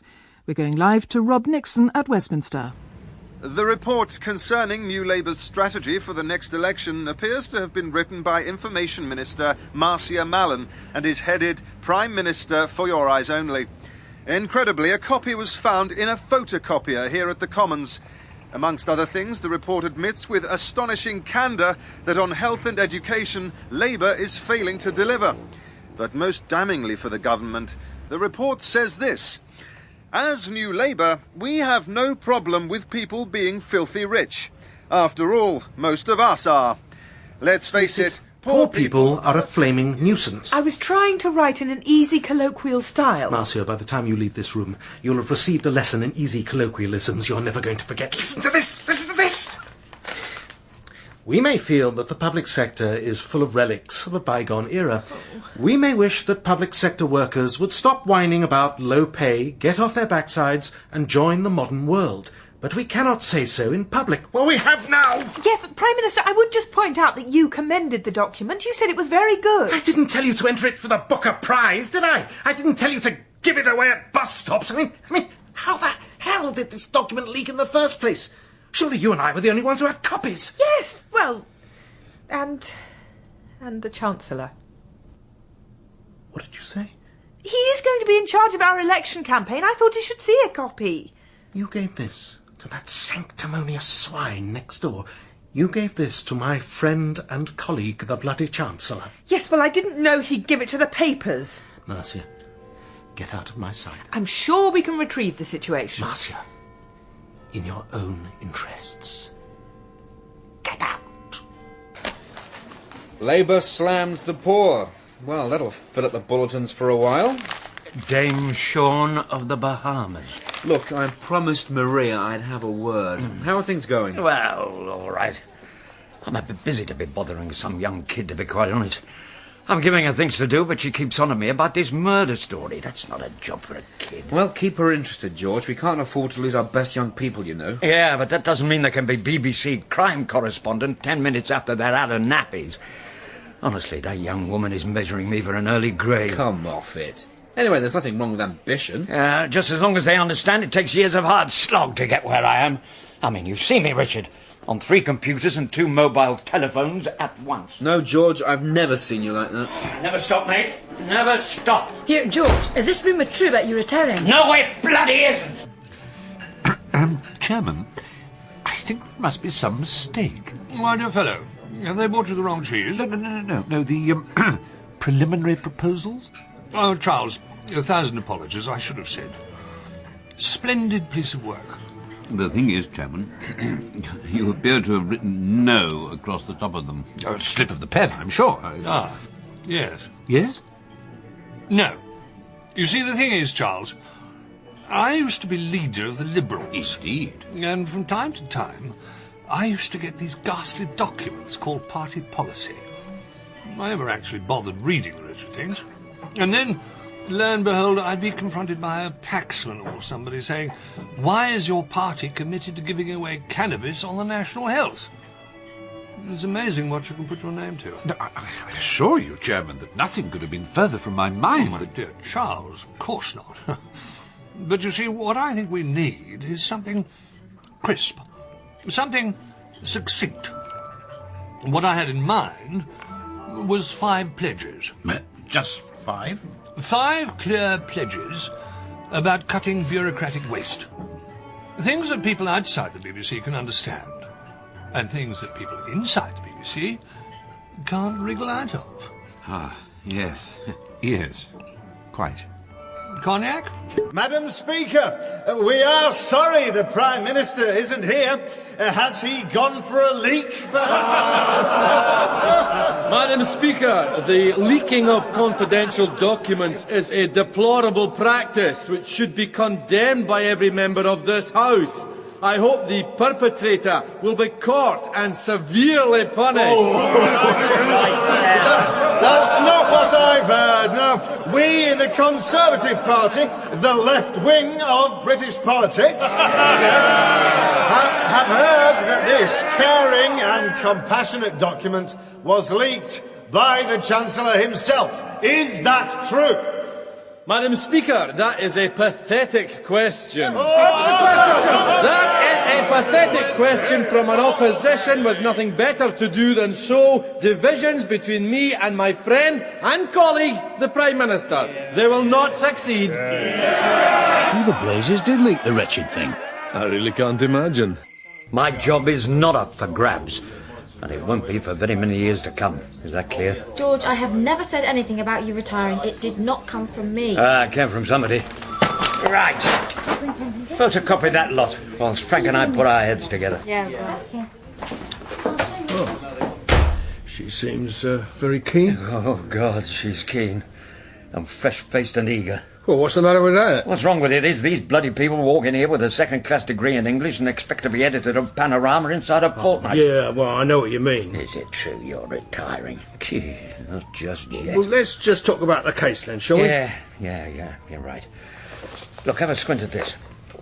This is from the files of Private Eye. How the hell did you get hold of these? It's called journalism, Frank. They were doing an in-depth piece on your friend of mine, Rupert Thresher. Look at this. Yeah, well, he's obviously a bloke with a lot of money. Frank, you can do better than that. Look at the withdrawals. 3 withdrawals of 20,000 quid a time within a matter of weeks. Now look at the dates. 14th, 25th, the 29th. Hey, hang about. Every one of these withdrawals was the day after a journalist got bumped off. Heaven be praised. I knew we'd get there eventually. Yeah, well, what you're saying, what I think you're saying is that if Thresher's involved in these murders, he isn't doing the dirty work himself, he's paying some sort of professional to do it for him. Hence, big withdrawal the day after every killing. That's what I'm saying. Yeah, but he might just be a rich bloke who likes throwing his money around. The dates could be just coincidence.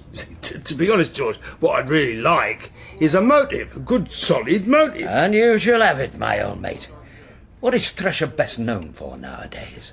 I mean, the thing is, Yep. Wednesday are just not good enough for the Premiership. Yeah, that's a very intelligent point, and thank you for making it, mate. We're taking a break for the news now, but remember, this is Democracy on the Air, the show for the real football fans. You have your say, you set the agenda. Time now for the news and sport. Live news, live sport. Look, Sarah, is it too much to expect the BBC to provide a decent claret when I'm in? If you think I can get through 2 hours of listening to pig-ignorant peasants on this muck, you're very much mistaken. Go and get me a decent claret, will you? Yes, Mr. Thresher. Motive. Rupert Thresher is a young, brash, clever politician. In the cabinet before he's 40. Future Prime Minister. Whose career got wrecked by a sex scandal. We know all this, George. Whose career was destroyed by the tabloids. He hates reporters. So do lots of people. That doesn't mean he's our boy. He resigns in disgrace, but he's a survivor, our Rupert. He thinks broadcasting, now there's money for old rope. He starts a football phone-in on the BBC, and it's good. But no, to be fair, it's very good. And the BBC pays him a fortune. And he does other things. He does a jazz show on Radio 3, and that's good as well. Wake me up when you get to the motive, George. Now, supposing your life had been turned upside down by the tabloids, torn to bits, but you'd come through it, you'd shown them, and then your life, the one you've managed to build out of the ashes, is about to be torn apart a second time. Listen, Frank. My dearest, dearest darling, I miss you. I think of you every time I hear the word Arsenal. What? I've finished the photocopying. Yeah, right. Is there something else I can do? No, not just now. Listen. When will we be together? When am I going to hear you say, he's onside, and the goal is wide open? Little boys' games. What? Nothing, George. But this is the killer, Frank. If you pardon the expression. The only way I can stand it, listening week in, week out to those drivelling morons prattling on and on about football, is that it makes me think of you. How do you think the BBC would feel about that? keep his football phoning after that, would he? You've got a point. Bloody right, I've got a point. Who was it who said George Cragge was ready for the scrap heap? Who was it? Private Eye was going to run this letter. Oh, and I expect they'd have run that photograph again. Old Rupert in the bedroom in his Arsenal strip. Yeah. Now, even in the world-weary eyes of Scotland Yard, that is a motive. We'd better talk to the fella anyway. Maria, there is something you can do. All right, great. Ring Ronnie Scott's and book a table. Thresher's a member. I'm not a bloody secretary. Forget the chef, Frank. This is our bloke. Sorry, what was that? Nothing, George. Your proposal for an extended tour of the BBC's outstations in order to identify possible savings. Is it a yes? No, Crichton Potter. Martin, what has got into the chairman? What gave him this absurd idea about cutting bureaucracy? I suppose somebody did their sums and found out how much we're spending on superfluous managers. Yes. Yes.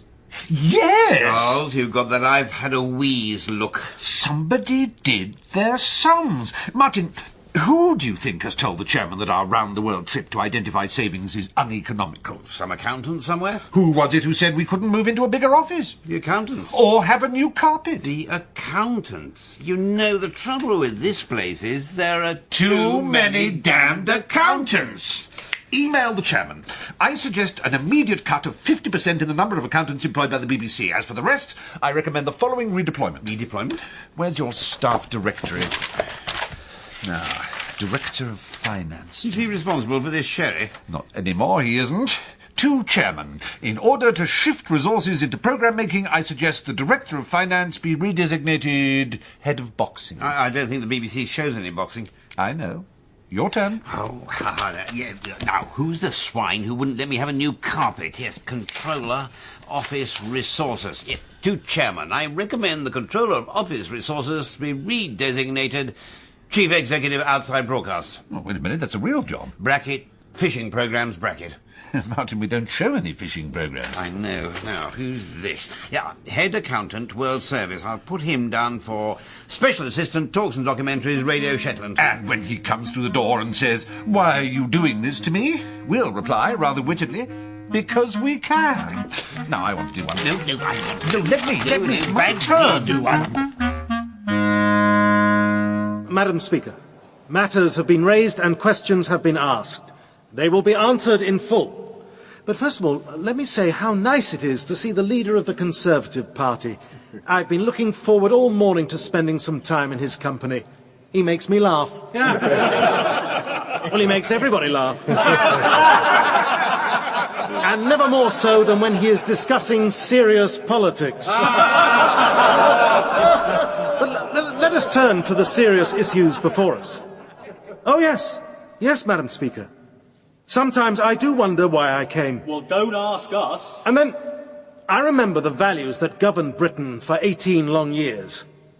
Whatever is mean in the human spirit, whatever is small in the human mind, those are the values of the party opposite, and that is why I came. Whatever is nasty, spiteful and callous, whatever is envious, bitter and malicious, those are the values of the party opposite, and that is why I came. Am I to be lectured about caring by the Conservative Party? Am I to be lectured about compassion by the Conservative Party? Will he give way? I give way to the right honourable gentleman. I am grateful. Madam Speaker, these attacks are a complete irrelevance. Why doesn't he talk about the Labour Party? That's where his problems are. Well, now, I'm being lectured about irrelevance by the Conservative Party. But of course, he's quite right. I should be talking to the Labour Party. Because we are the governing party. And we're going to go on being the governing party. And on and on! Oh, it's quite all right, Mr. Thresher. The BBC doesn't bandy people's private correspondence about. Here you are. Thank you. Must have been a bit of a shock, though, finding out the Private Eye had them. It's what we call in the trade a motive, sir. Superintendent, when you've suffered at the hands of the press the way I have, do you seriously imagine that one more revelation makes any difference? Well, not the sex bit, sir, no. It was more your job prospects I was thinking of. How I despise these idiots with their sad obsessions. Make a good title for your memoirs, that. my sad obsessions. Don't you ever let off steam? Relax a bit? Get it out of your system. Oh, yes, that's what I'm doing now. He's got a point, though, hasn't he, sir? And what about these withdrawals? 20,000 the day after every murder. If that's what you two call evidence, I can only say that I deeply look forward to seeing you in court. Would you like to offer some sort of explanation for getting out all this money? No, I would not. And as you well know, bank statements obtained illegally cannot be used as evidence of anything. Thanks, Maria. You know, when you had to resign as a cabinet minister, what did you think about the journalists who did that to you? You must have wanted to punish them in some way. Maria, can you confine yourself to taking notes as we agreed? Look, Mr. Thresher, we want to know what you did with that money. Otherwise, some of this private eye material is going to start popping up in football fanzines all over the country. Come on, we haven't got all night, let's have it. Superintendent, may we speak in private? Of course we may, sir. BBC Radio 4, the news at 7 o'clock. The Prime Minister has received a prolonged ovation from MPs after an emotional speech in the Commons. For an analysis of today's events, here's our special political correspondent, Max Parker. I think it was Winston Churchill, except that it wasn't. Max Parker. The chairman of the BBC, Lord Crichton Potter, has claimed that outstanding progress is being made in his drive to cut BBC bureaucracy. Controversy continues to mount over the alleged award of a knighthood to Nasser Hussain for services to English cricket. BBC Radio 4 News. Charles Elboy. Excellent idea, abolishing all those accountants. Excellent. You approve the plan, Chairman? Oh, with wholehearted enthusiasm. I'm just on my way to a governors' meeting. I shall be able to report that the war on bureaucracy is making splendid progress. We are pleased if you're pleased, Chairman. You know, just for a moment you had me worried when you produced 487 pages of, how shall I put it? A carefully costed 10-year plan of rolling reductions? No, that's not it. A mountain of utter drivel about meets the case. It was meticulously researched. Yes, drivel often is in my experience. But it did get me wondering. For half a moment I thought, is this an attempt to pull the grass over my eyes and kick it into the long wool? I'm sorry. It was only for a moment. But I thought, this isn't a serious plan. This is a wheeze. A wheeze? Oh, dear. Wheeze!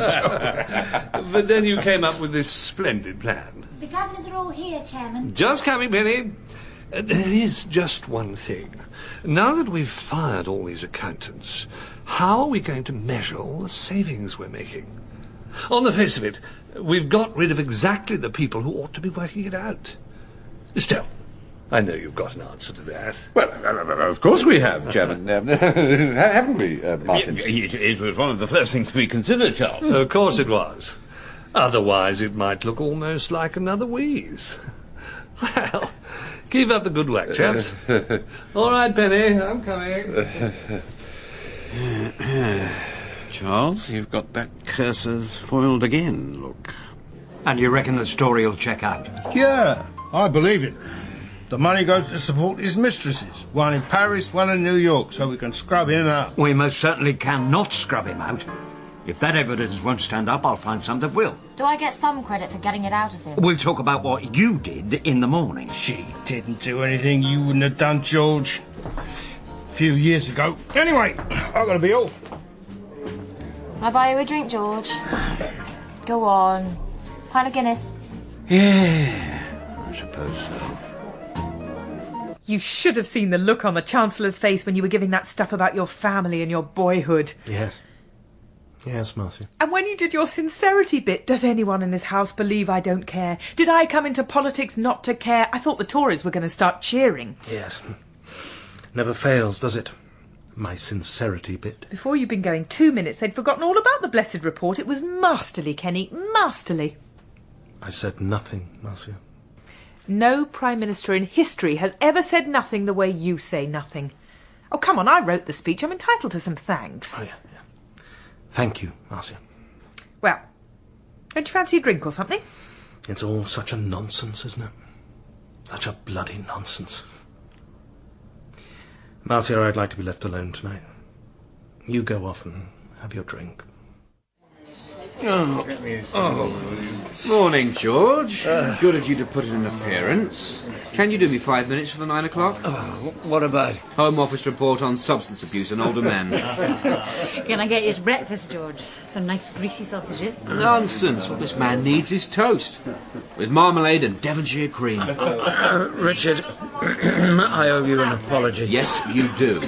I may have got Maria a bit drunk last night. Maria's been here since 6:30, George. She covered for you on the Today Show. Oh, all right. Morning, George. How's the head? Oh, Maria, can we have a word? Sure. Oh, yeah, Maria. How drunk was I last night? Well, fairly drunk. You did say that Andrew Lloyd Webber was the greatest genius who ever lived. Oh, hell. Then you grabbed the microphone and sang, "I don't know how to love him" to the bloke with the double bass. Only the management got a bit agitated when you did "I'll compose the music of the night." It was meant to be an evening of experimental saxophone. It was all right. I got a taxi and got you back to your flat. It's not a big deal. Thanks, mate. It's okay. We'd better get on with something, hadn't we? Maria. Yeah? I woke up in bed. People do. You undressed me. All part of the service. You know, I didn't realise they'd made Crystal Palace boxer shorts. If one word of this ever gets out... Well, you better find me so much to do. I forget all about it, hadn't you? Frank! What the hell are you doing here? I've been summoned to the scene of a crime. What, this newsroom? Somebody's just got into this building carrying a meat cleaver. The somebody was Coco St. Martin, celebrity chef, and Git.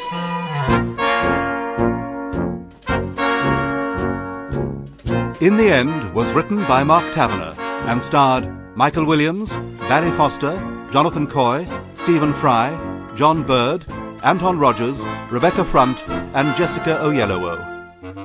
And also featured Simon Greenall, Michael Fenton Stevens, Peter Woodthorpe, Hugh Parker, Neil McCall, Chris Pavlo, David Holt, Beth Chalmers and Harriet Cass. The music was composed by Paul Mottram. The executive producer was Paul Schlesinger. In the End was produced by Dawn Ellis.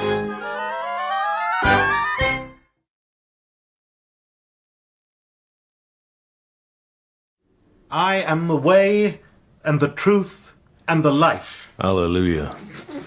He that believeth in me shall inherit the earth. And the house of Lords. O God. O God.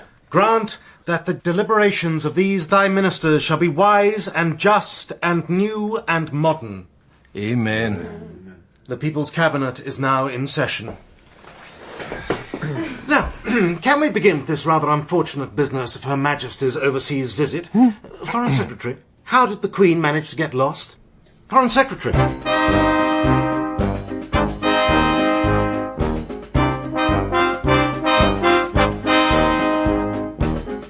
In the End by Mark Tavener, starring Michael Williams, Barry Foster and Jonathan Coy.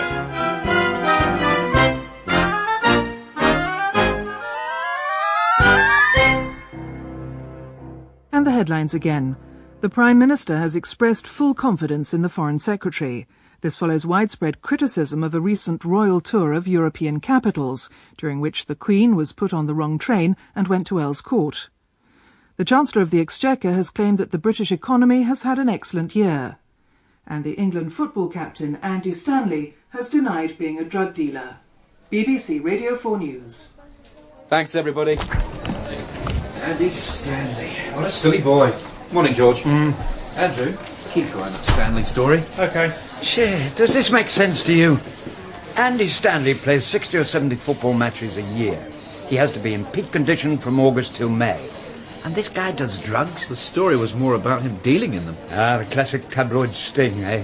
Entrapment, as they call it. Yep, that's why we have to be so careful about how we report it. He might be going to sue them for libel. I wish we could go in for some media entrapment.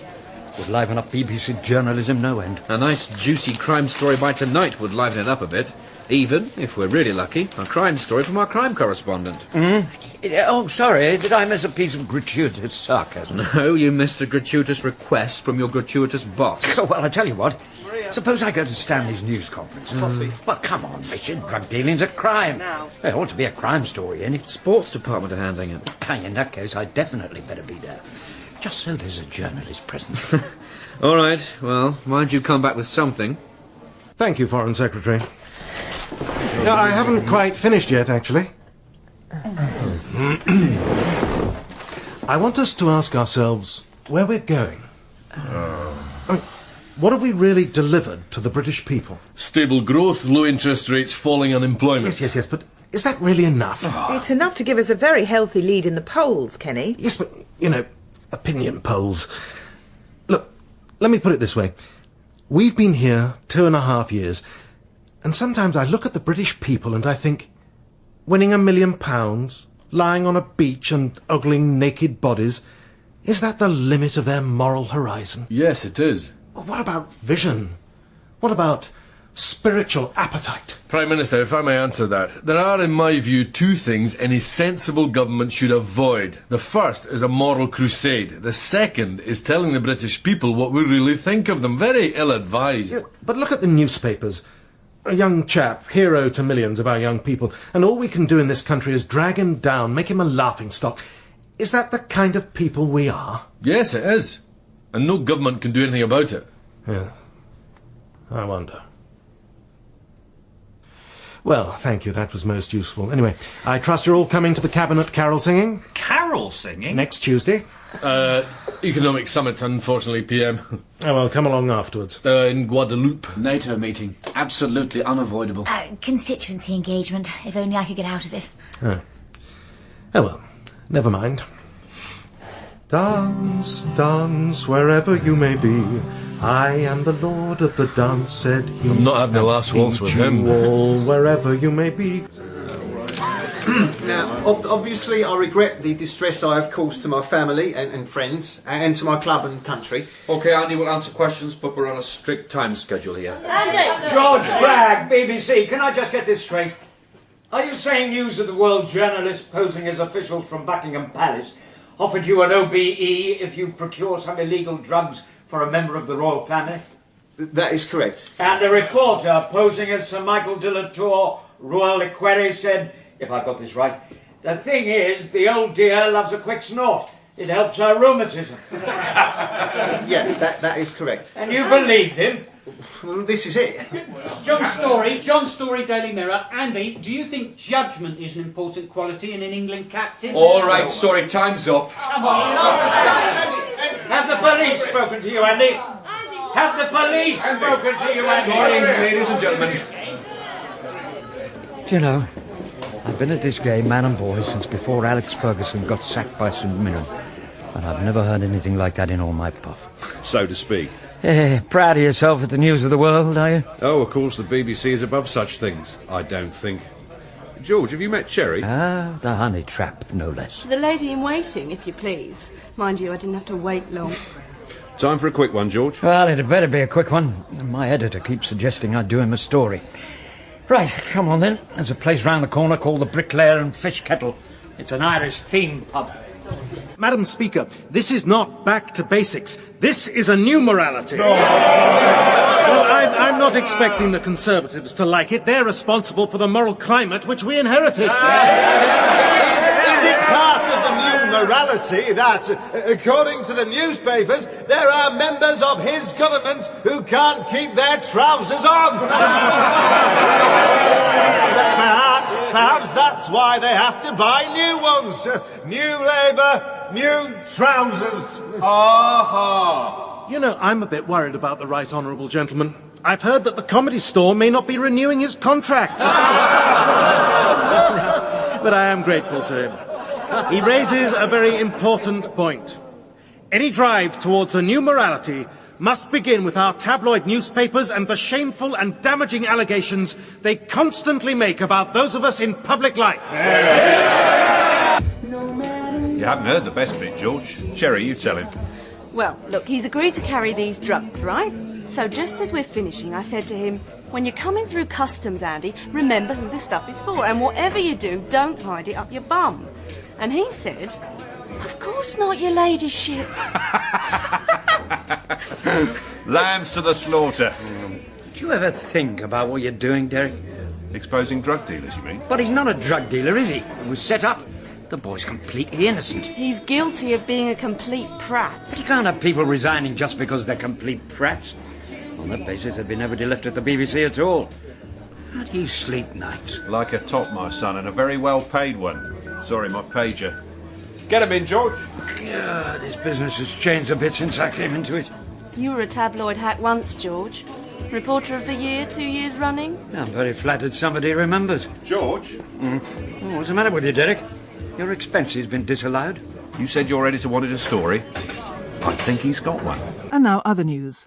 The Prime Minister has called on the British people to seek a new morality for the new millennium. He said Britain was not a nation of crude, malicious tabloid values. The footballer Andy Stanley, who this morning resigned as England captain, is continuing to protest his innocence over allegations of drug dealing. He insisted at a news conference that in saying, "I know how to score," he'd been quoted out of context. We're getting reports of a serious incident in the Mayfair area of London. We're going live to our crime correspondent, George Cragge. A short time ago, the editor of the News of the World, Bill Beecham, was found dead in central London. He'd been stabbed to death in what police are describing as a frenzied attack. They're refusing to confirm at this stage that the murder is the work of the so-called journalist killer. They're going down like flies. Charles?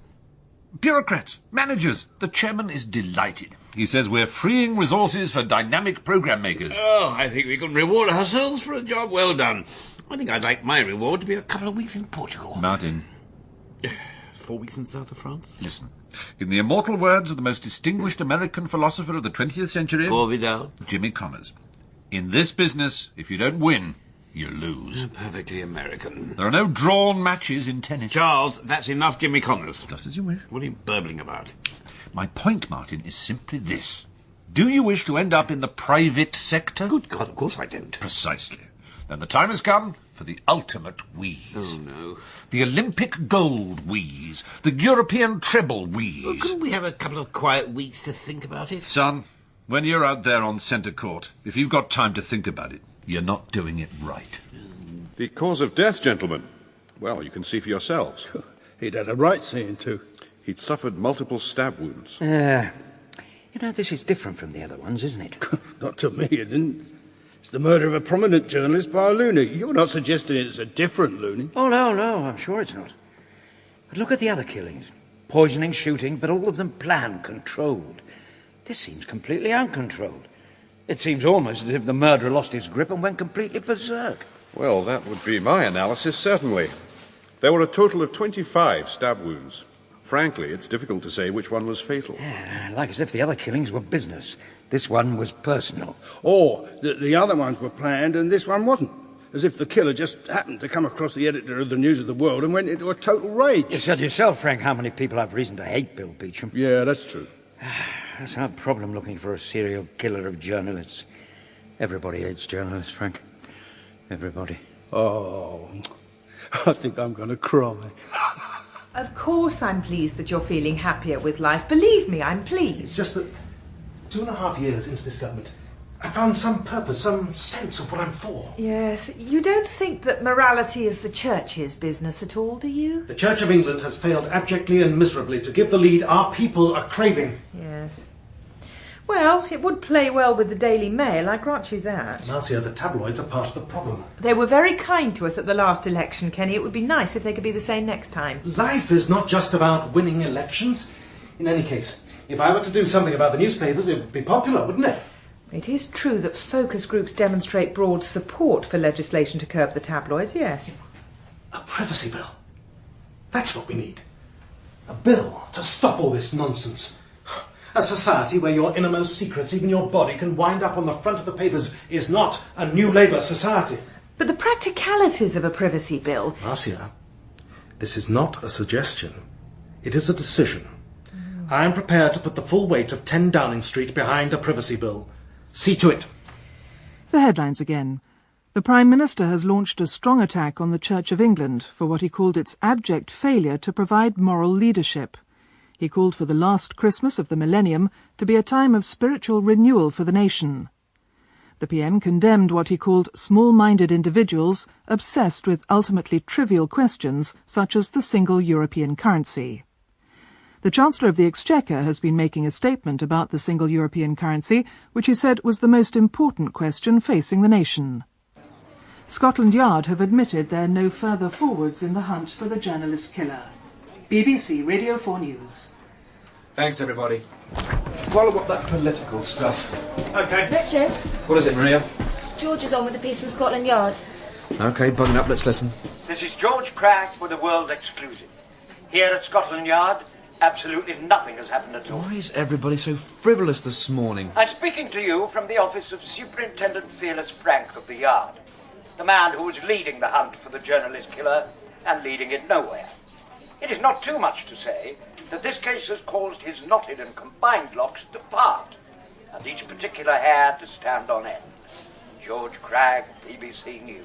George, I've only got a national newsroom to run. Do feel free to waste my time, won't you? I'm sorry, but I'm bored. There are journalists being bumped off left, right and centre. And are we any nearer catching the bloke? No, we are not. George, there are other crime stories, less glamorous, but still worthy of our attention. Yeah, well, Maria can do all that. Yes, I can do all that. George, there's been a package for you. I didn't mean to look inside, but obviously security have opened it. Yeah, well, what is it? Present from an adoring fan. It's a dozen black roses. George, are you still there? Maria, get in a taxi and bring them round to Scotland Yard. Now. Right now. Come on in, Charles. Most invigorating. In due course, Martin. I must say, this really is most impressive. The swimming pool? Yes, well, one likes to be comfortable. I must show you around, Charles. You know, I think this is one of the few private houses in London with its own ballroom. It's the most splendid house. Well, I sometimes sit here and think, you know, I might have made something of myself. If only I hadn't inherited 70 million. Oh, come now, Geoffrey, you've spent a lifetime in public service, 12 years of leading the Liberals. But where did I lead them? When I resigned, one of the papers said, under Crichton Potter's ineffectual leadership, the Liberals have been a voice mincing in the wilderness. You see, that's why I care about the BBC, Charles. Being chairman is a chance to put something back. I want people to say of me, he put the public service in public service broadcasting. And the drive to reduce bureaucracy is an integral part of that strategy. No, it's absolutely crucial. You know, I just have the feeling that for a while now, the BBC has been floundering. We seem to have lost our corporate direction. We seem rather to be flapping about. Help! I say, is your colleague all right? Oh, he's having the time of his life, Geoffrey. Look, he's waving at us. Geoffrey, what would you say are the ghastliest words in the English language? England cricket selectors. Well, yes, but I was thinking managementisation. Hideous word to describe a hideous thing. And that brings me to the next stage of Operation Slash. May I... Oh, my dear Charles, of course. Thank you. The time has come, Geoffrey, to make a splash. The politics of the grand gesture. Are you quite sure he isn't trying to attract our attention? Number one, Madam Speaker. This morning I had meetings with ministerial colleagues. In addition to my duties in this House, I shall be having further meetings later today. Graham Spender. Madam Speaker, what steps does he propose to take to control our plainly out-of-control tabloid newspapers? Well, I am certainly aware that there is concern on this matter, and I always listen to the honourable gentleman with all the respect he deserves. The leader of the opposition. Madam Speaker, as usual, he is long on words and short on actions. What is he actually going to do? Kenny, read this. I will answer with pleasure. I can announce today that the government will introduce a privacy bill to curb the worst excesses of the tabloid press, and that we will do so as a matter of urgency. I hope we will have the full support of the opposition. Well done, Marcia. George, there's no reason why it should have anything to do with the case. There is every reason. It could be some sort of practical joke. Oh, for pity's sake. What bloody time? I came as fast as I could, George. Give it here. 10 to 1, there's a greetings card in here somewhere, Frank. Listen to this. Before the Roman came to Rye, or out to Severn strode, the rolling English drunkard made the rolling English road. George, this poem and the Black Roses. Yes, even you can work out what that means, can't you? Well, there you are, young lady. There's going to be a vacancy for crime correspondent sooner than you think. That was a bit uncalled for, George, actually. All right. Well, cheer up. Just means we'll have to get our finger out and catch the swine. I reckon it is somebody who knows you. How do you figure that? Well, the rolling English drunkard. There's no need to cheer up that much, Frank. Well, of course I'm not all right. If you'd been given the kiss of life by Geoffrey Crichton Potter, would you be all right? Well, in a very real sense, Martin, we've both been kissed by the chairman. He has bought the wheeze. At 11 o'clock this morning, the chairman will announce that he is abolishing, at a stroke, 5 layers of management. 5? Exactly. That is precisely the open-mouthed, disbelieving reaction we are seeking. The grand gesture. But 5 layers all at once? And people will totter along corridors in television centres saying, he can't do that, but he'll have done it. Charles, are you sure you've thought this through? Of course I have. Let me give you an example, Martin. You remember when old Lawson was Chancellor of the Exchequer, and he stood up and said, I am abolishing all rates of income tax above 40%, and the entire House of Commons was dumbstruck by the sheer bravado? Correct me if I'm wrong, Charles, but didn't that lead to a rampant credit boom and an appalling recession? There were 1 or 2 unintended consequences, certainly, but they did not detract from the gesture. Unintended consequences, yes. Oh, dear.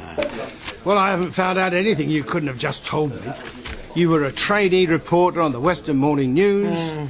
You did very well, moved to the Yorkshire Post. Well, then you went to the Coventry Evening Telegraph, and you... Oh, no, there you didn't do so well. You got fired for changing a headline to Up Yours Coventry after the editor had gone home. Have you ever been to Coventry, Frank? You know what's just occurred to me? You haven't found out anything I couldn't have told you. If you'd give me some idea what I'm meant to be looking for. We're looking for a reason somebody might want to kill me. Well, you're a journalist, and somebody's been bumping them off for the last couple of months. No. There's more to it than that. All right, go on.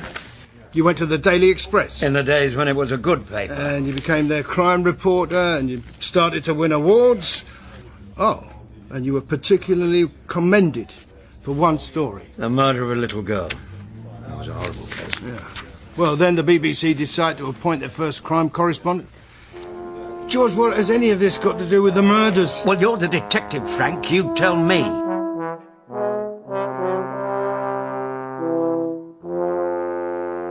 At the Treasury, we have to concern ourselves with the affairs of mammon rather than with higher morality. Are you thinking of the Prime Minister's attempts to restrict the excesses of the press?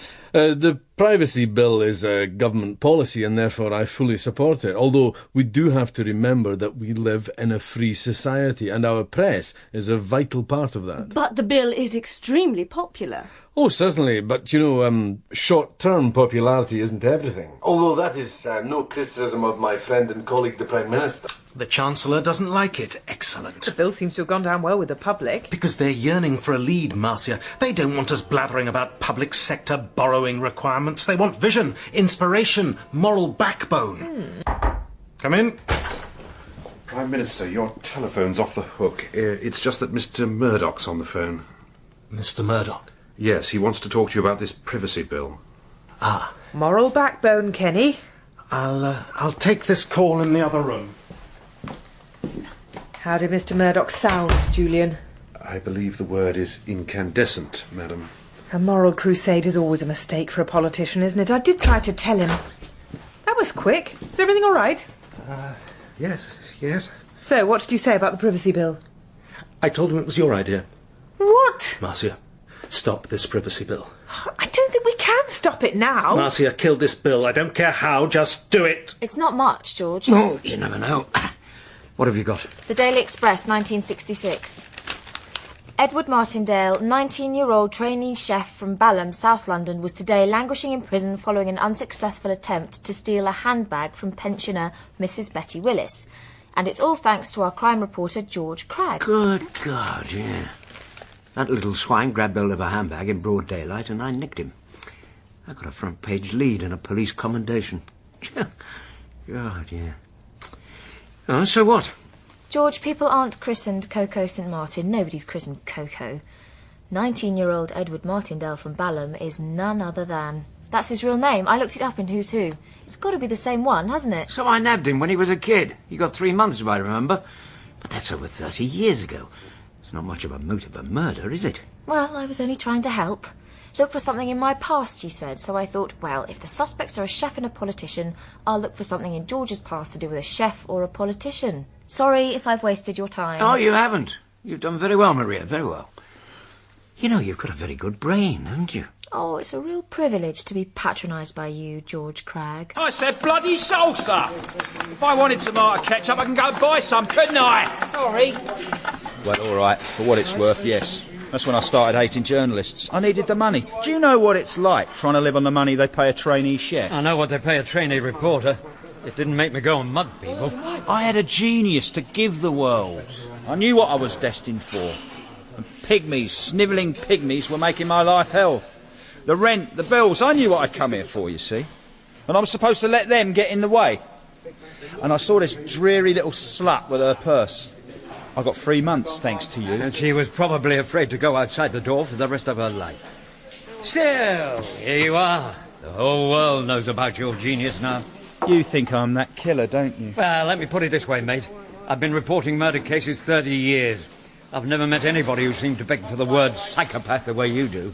You prove it, mate, all right? Prove it. For God's sake, lad, I said souffle, out the My God. It would be a pleasure to nick you, mate. BBC Radio 4, the news at 7 o'clock. The government has shelved plans for a privacy bill to curb the press. This follows allegations in a newspaper about the Chancellor of the Exchequer. From Westminster, Rob Nixon. The abandonment of the bill follows claims in this morning's Sun that the Chancellor was a close personal friend of Michael Portillo during their time at Cambridge. Under the headline, Pals at Pufter House, the paper suggests the Chancellor wore a dress at rugby dinners. The Prime Minister said this made it impossible to continue with the bill. The House will know how personally, passionately I am committed to this bill. Yet to proceed now would suggest a desire to restrict comment about members of the government itself, however malicious, ridiculous and untrue. Look, we live in a free society, and a free press is a vital part of that. Well, those are the words of my friend and colleague, the Chancellor. You know perfectly well these stories are untrue. Of course I do. It's just that, well, you were at Peterhouse. Where I spent 3 years trying to resolve the economic dilemmas of socialism. In a dress. Look, Marcia, but you must see, Russell, I cannot proceed with the bill. It would look as if you were hiding something. Which you certainly weren't on the front of the Sun. Russell, you have our full support, as always. Thank you, Prime Minister. Marcia. The latest poll says you're brave and courageous, but let down by your colleagues. Well, that's excellent, but... Marcia... Let's draw a veil over it, shall we? Yes, it does mean my moral crusade is in ruins. Kenny, before you start feeling down in the dumps, have a look at that. Pals at Pufter House. Oh, dear. Oh, dear. Frank, you've been telling me for weeks Coco was the bloke. It's him, George. My nose says so. What's the matter? He's worth pulling in for questioning. We'll get the evidence. Just nab him. I wish I had something harder to go on, mate. You don't want to rush. You do when you're the next murder victim. Anybody mind if we listen to the news?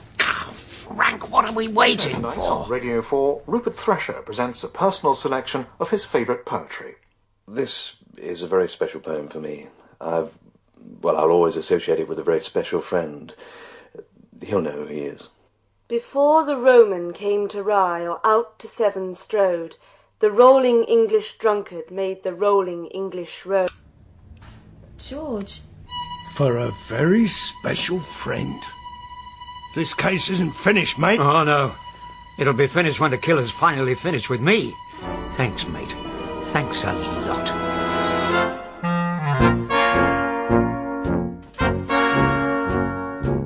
In the End was written by Mark Tavener and starred Michael Williams, Barry Foster, Jonathan Coy, Stephen Fry, John Bird, Anton Rogers, Rebecca Prunt and Jessica Oyelowo. And also featured Simon Greenall, Phil Cornwell, Michael Fenton-Stevens, Hugh Parker, Chris Pavlo, Martin Hyder, David Holt, Gemma Saunders and Harriet Cass. The music was composed by Paul Mottram. The executive producer was Paul Schlesinger. In the End was produced by Dawn Ellis.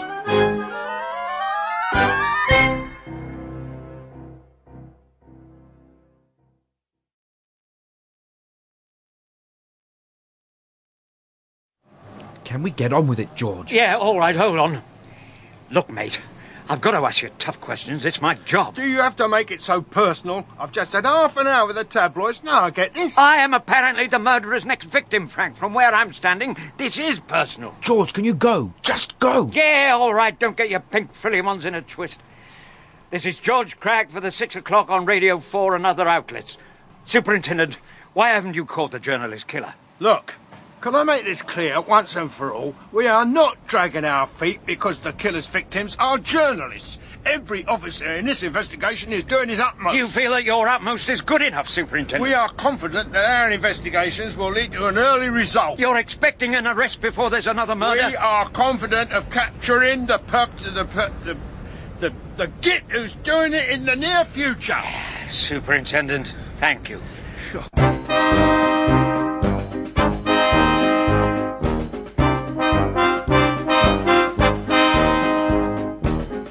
In the End, by Mark Tavener, starring Michael Williams, Barry Foster and Jonathan Coy.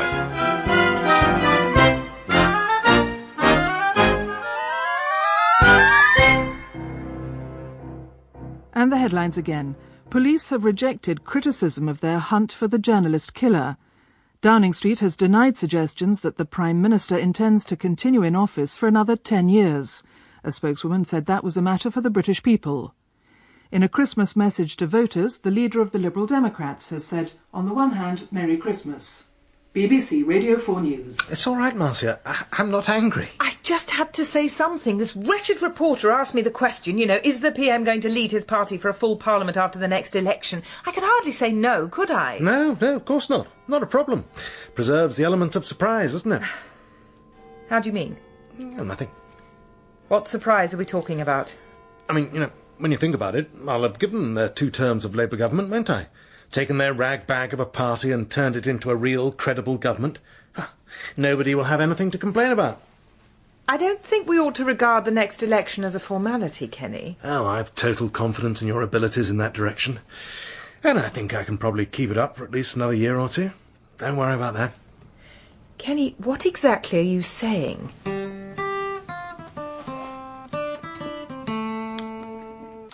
Penny, I seem to have lost my chauffeur. You couldn't chase it up for me, could you? Unfortunately, Chairman, I can't bring the head of transport. He's been sacked. Sacked? He was defined as a superfluous bureaucrat under your cost-cutting measures. Oh, what a pity. Such a nice chap. All right, well, get me the catering manager, will you? We'll sort out the menu for the next governor's dinner. One of the pleasanter tasks of being chairman. Unfortunately, Chairman, the catering manager is no longer with us. What? He was deemed a superfluous bureaucrat under your cost-cutting initiative. Penny, a man who can create the poulet rôti au chablais champignon is not to be cast aside. No, Chairman. That's what he said when he was sacked. Come in. Your post, Chairman. My post? But I'm the ruddy chairman. I've got an entire department of people to answer my post. Yes, Chairman. Unfortunately... This is intolerable. The people who answered your letters have become part of your lay waste to waste initiative. You remember? It was Mr. Prentice's idea. Prentice? Chairman, I brought you this to say goodbye. Goodbye? Penny, the challenge of running the BBC may be a daunting and formidable one, but I'm not about to say goodbye. No, but I am. I've been diverted into programme making. I've got to go and work for the BBC's 24-hour news service. Prentice! Well, come on then. Who's your money on? I want it to be Thresher, because I don't like him. Well, I don't like to cook much if you come to that. Yeah, let's be honest, Frank. We've got nothing definite to pin on either of them. Well, I'm going to try the other angle. Are these murders connected in some way with George Cragge? Huh? I'm off to see your old editor at the Daily Express. Barney Crawford? Good God, I didn't know he was still living. He must be in his 80s. 86. Still going strong, though. Remembers you all right. Well, what are you going to get out of him? It's just that when we were talking, you said something about your time at the Express. I don't know, George. It's probably nothing. Carpets from Axminster, rugs that are Afghan. Lord Crichton, Potter in transparent caftan. Truffles from Perigord. Wine fit for kings. These are a few of my favourite. Foie gras, Charles? Oh, so it's all right for us to be away from the office? Well, now that we are the only ones left to run the BBC, I suppose we'd better not be away for too long. I think it certainly was a good idea, cutting 5 layers of bureaucracy simultaneously. Martin, the government is clamouring for the BBC to cut waste. So is the press. So are the licence payers. So, more to the point, is the chairman. He jumped at it. And we must admit it's made an impact. He's done that all right. There were people tottering around corridors at Television Centre looking like they'd seen the ghost of Fanny Craddock. You don't think it was going a bit far abolishing the post of Director General? What did I say, Martin? The politics of the grand gesture. But you've spent half your career trying to be Director General. And in everything but name, I am. So, you've won. You really have finally won. So, what's in this for you?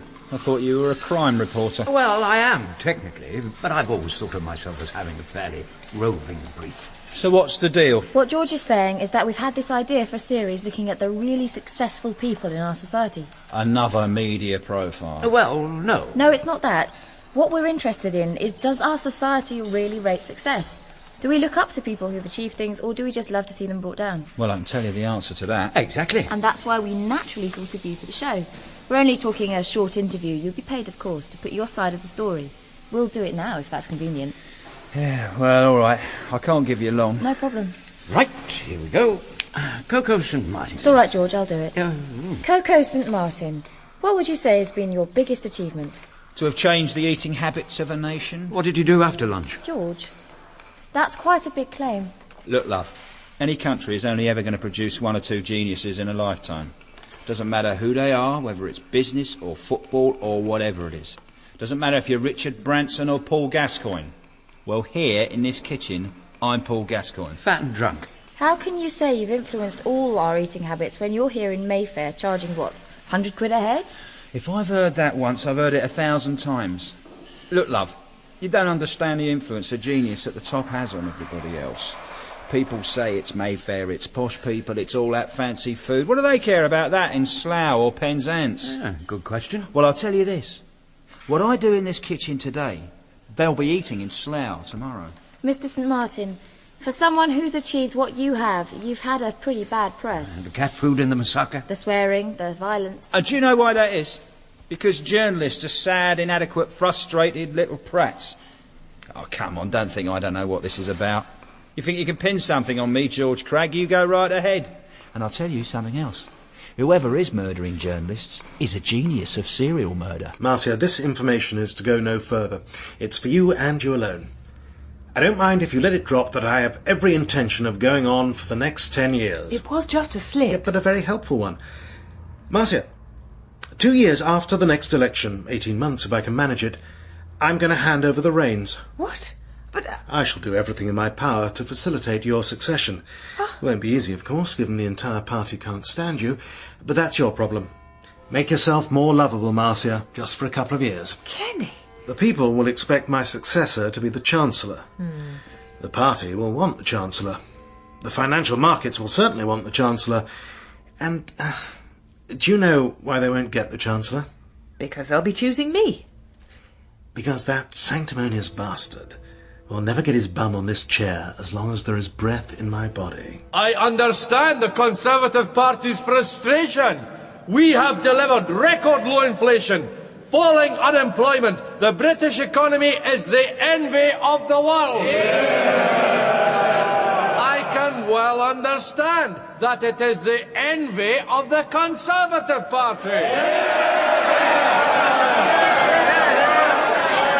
Peter, a word. So what's been going on? Marcia and the PM met for 3 hours this morning. All I can tell you is that Marcia was smiling when she came out. Right, find out what they're up to. I don't care how, just find out.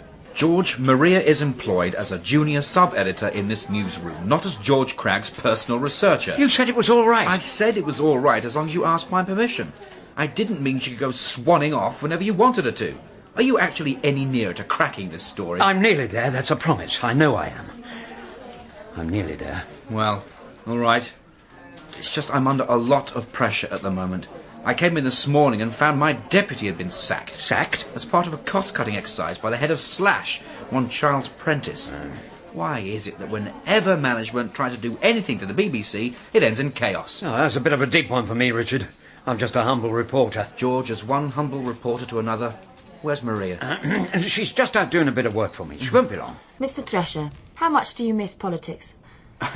Well, obviously I had my broadcasting career, and I like to think that with my involvement in football, I'm making almost a bigger contribution to the things people care about. It was the media that ruined your career, wasn't it? Journalists, I mean. No, I don't want to talk about that. I thought we were here to talk about how society treats its high achievers. But wasn't being a cabinet minister your highest achievement? And wasn't it the media that took that away from you? Could you turn that machine off, please? Which department did you say you were from? Features. You're another bloody journalist, aren't you? Who put you up to this? Does your editor know you're here? Mr. Thresher, would you unlock the door, Just please? another bloody little reporter with a name to make. Would you unlock the door, please? I want to go now. You stinking little bitch. Would you let me go now, please? Am I ever going to be free of you snivelling little bastards? I want to go, Are you please. proud of what you do, eh? Hello? Hello? Can I go now? Just get out of my sight. I hope I'm not interrupting anything. Kenny, I'm trying to protect myself as much as you. Look, you know as well as I do that the Treasury's got eyes and ears everywhere, all over Whitehall. But as far as my resignation plans are concerned, I've told you and not another living soul. Well, obviously I won't tell anybody, but you only have to let a word slip. You know what he's like. He'll know about it. So what do I do? You let him in on the secret. What? With one small difference. One that will put an end to all this backbiting and sniping at you. Now, listen. What in hell's name did you think you were doing? What did you think you were doing? Maria was acting under my instructions. Maria is my member of staff, George, not yours. I was following a lead. Following a lead? Rupert Thresher is a distinguished broadcaster and a former cabinet minister. You send a young sub purporting to be a researcher on a totally bogus programme. Rupert Thresher is a murder suspect. Oh, for pity's sake. I can't stop this, you know, George. If he makes a personal complaint to the chairman, there's nothing I can do. The pair of you are for the high jump. Look, it was Maria's fault. It was my idea. Maria's old enough to know better. I thought you said you were nearly there with this murder story. And I am. I'm expecting a major development from Superintendent Jefferson at any moment. This is out of my hands, George. I mean it. Ask Maria to come in, would you? Okay. You all right, mate? Yeah, I'm fine. What I did was really irresponsible. I'm sorry. Don't worry about it. If you don't want to be involved anymore... Oh, no, George. It's made me more determined than ever. Would it interest you to learn that I am now unable to get into the governor's dining room? What, too many governor's lunches, Chairman? Sorry, inappropriate levity. Yes, it was. Do you know why I am unable to get into the governor's dining room? Because it can only be opened by one man. The governor's personal security officer. Stout fellow. Sorry. Cock up on the adjective front. He has been sacked for being a superfluous bureaucrat. Chairman, 1,000 apologies. That was careless of you, Martin. Me? I always warned there would be unintended consequences. And how very right you were. What is it with you BBC people? First of all, you fill the corporation full of irrelevant, overpaid bureaucrats. You bring in all the wrong people, and you cock it up. Well, up to a point, yes. Then you say, oh dear, there are too many bureaucrats, we'd better get rid of them. So you sack all the wrong people, and you cock it up. What the hell do you think you're playing at? Management, Chairman. I have been doing a little management consultancy of my own.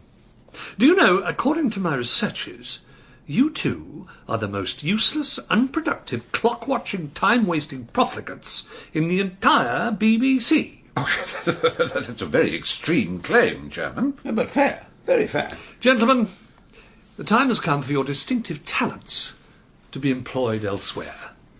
Well, naturally, any way in which we can serve the corporation. In the private sector. The private sector? The flexible labour market? The ruthlessly competitive global economy? No, Chairman, I hardly think it's us. Nonsense. It'll be the making of you. But we've been at the BBC for decades. We're totally unemployable in any capacity whatever. I have every confidence in you. Well, I haven't.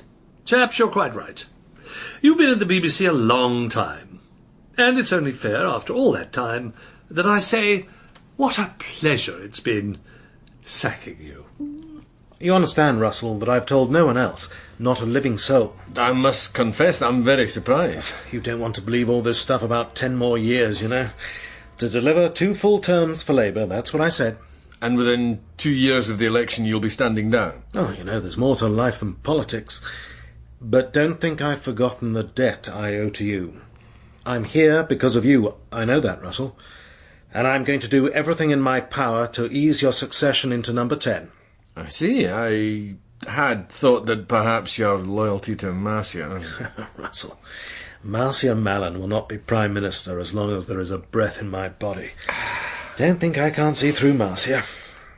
Of course, anything in the nature of disloyalty, unfortunate leaks, things that damage the government, things that suggest that in some sense you and I are at loggerheads. They are things of the past as of this moment. Prime Minister, my loyalty to you will be total. Good. I was only George's editor for 2 or 3 years, you know, before he went on to the BBC. A damn good crime reporter, the best. But I can't think of anyone who'd want to murder George, apart from every editor he's ever worked for. But you're sure of this? That this chap who's been bumping off journalists is after old George? Our information points that way, sir, yes. But so why have you come to me? After all, if you're right, couldn't the reason just be that George is a high-profile crime correspondent? A sort of obvious target, in a way. Except that the other victims haven't been crime reporters. They've all specialised in one way or another in exposés, scandals. See, what we're looking for is somebody who has a reason, a very good reason, to hate journalists. But maybe it was George who gave them that reason in the first place. His time at the Express was 30 years ago. We're talking the 1960s. Yes, sir. But you see, ever since then he's been at the BBC. It just seems to me that if George ever was involved in anything mucky, well, don't get me wrong, but it just seems likelier to have been in Fleet Street. No offence or anything. No, I take your point. So you can't think of any story George worked on when you were his boss that caused somebody to bear a grudge? A real proper grudge? A reason to hate? It was so long ago. I can't think this will be of any help to you, but... well, yes. I can think of one. And the headlines again. Police have admitted they're no nearer to catching the journalist killer. And the former Spice Girl, Jerry Halliwell, has been appointed editor of the Daily Telegraph. BBC Radio 4 News. Thanks, everybody. Robin's doing us a piece from Downing Street for the 6 o'clock news. Fine. George. Richard, I'd like to ask your permission. You'd like to do what? My God, put out the flags. I want to borrow Maria, if that's all right by the editor. As long as you ask, George. Of course it's all right. Why, you onto something? Oh, I'm just fed up with these police and no nearer headlines. Frank Jefferson's right up his own routine inquiry as usual, so we'll have to solve the case for him, like I always do. All right, well, keep me informed. Maria, can you spare a minute? Sure, George. Look, the superintendent, in his wisdom, is off on some wild goose chase. These murders are all to do with George Cragge's murky past. What do you reckon? He's your friend, George, but is he always like this? Frankly, yes. That's why he needs me. Now, look, it's one of these two, Thresher, St. Martin. Agreed? Yes, agreed. Then we need to do something to flush them out. Book a table at Coco St. Martin for tonight. Tell him we want a private room for George Cragge and the Commissioner of the Metropolitan Police. Secrecy, absolutely essential. What about Thresher? Do an email to Richard, only don't send it to him. Just make sure it accidentally finds its way onto Thresher's computer. Say that George Cragge has vital information about the journalist murders, and we'll be sharing it with the Commissioner tonight. All news outlets to stand by for a major story around midnight. Well, don't I get to come to this? Of course you do. Meet me here in the car park at about 7:30. By the end of tonight, We'll have a murderer to give to the superintendent.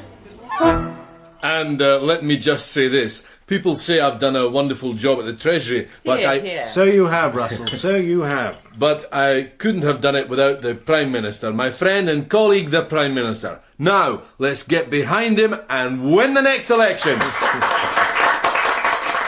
How very gracious of you, Russell. The least I could do, Kenny.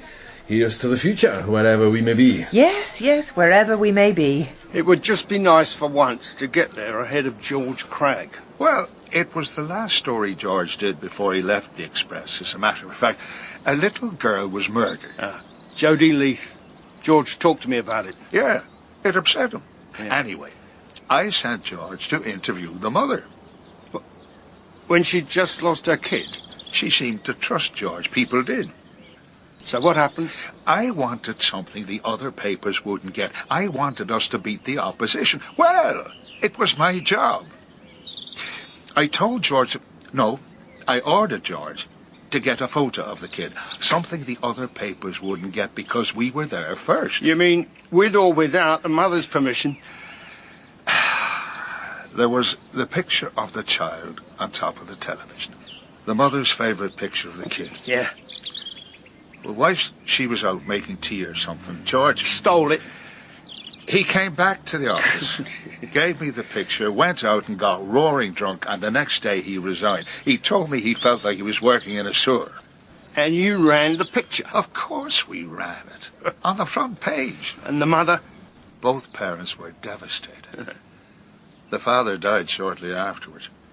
The mother blamed George for the photograph. Well, we left her alone after that, of course. Oh, yeah, that was good of you. She did remarry.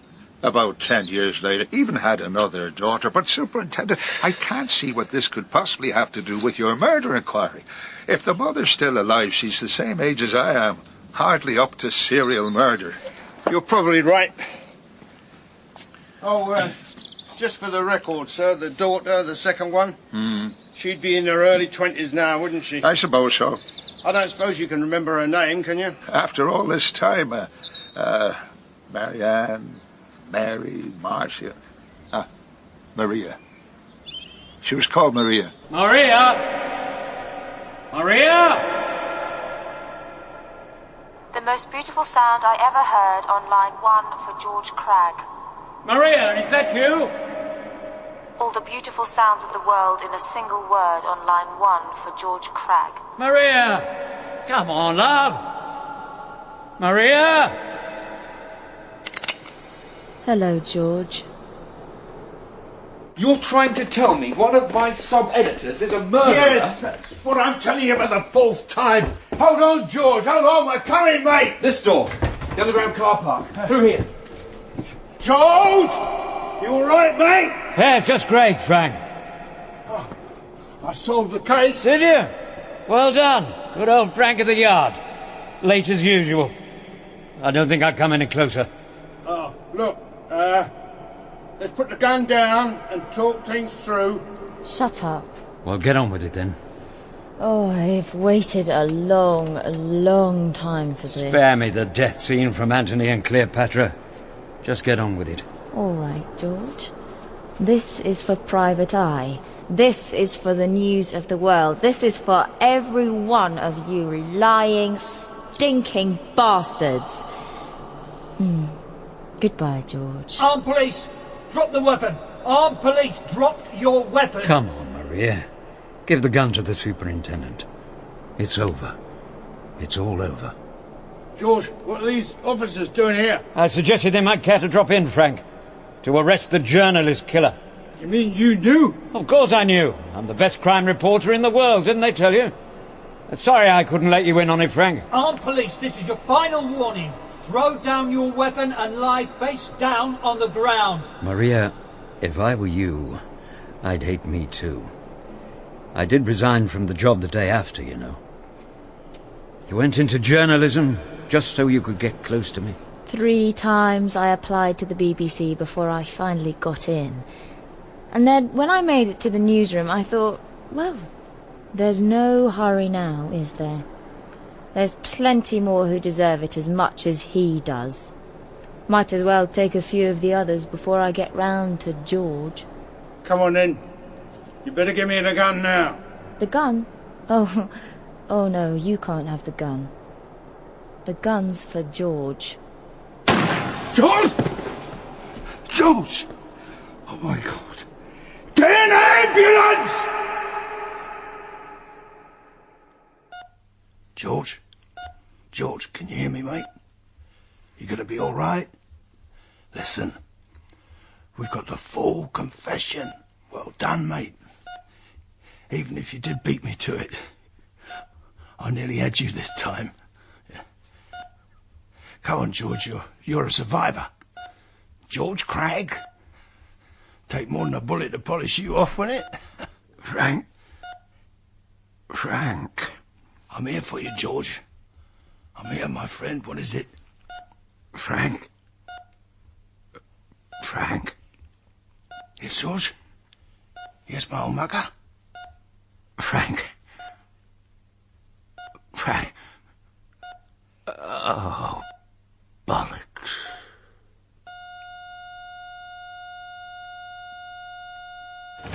Oh, it's the end of an era, Charles. No, Martin. It's a new beginning. New Labour, new millennium, all this ruddy newness. Try to be positive. Chap like you, I bet the offers are flooding in. Now, tell me honestly, has your phone stopped ringing? My phone hasn't started ringing. Well, no, neither has mine. Yet. But as soon as the word is on the street, Charles and Martin are available. They'll be beating down the doors. Yeah, to repossess the furniture. Charles, you remember that fellow Godfrey something?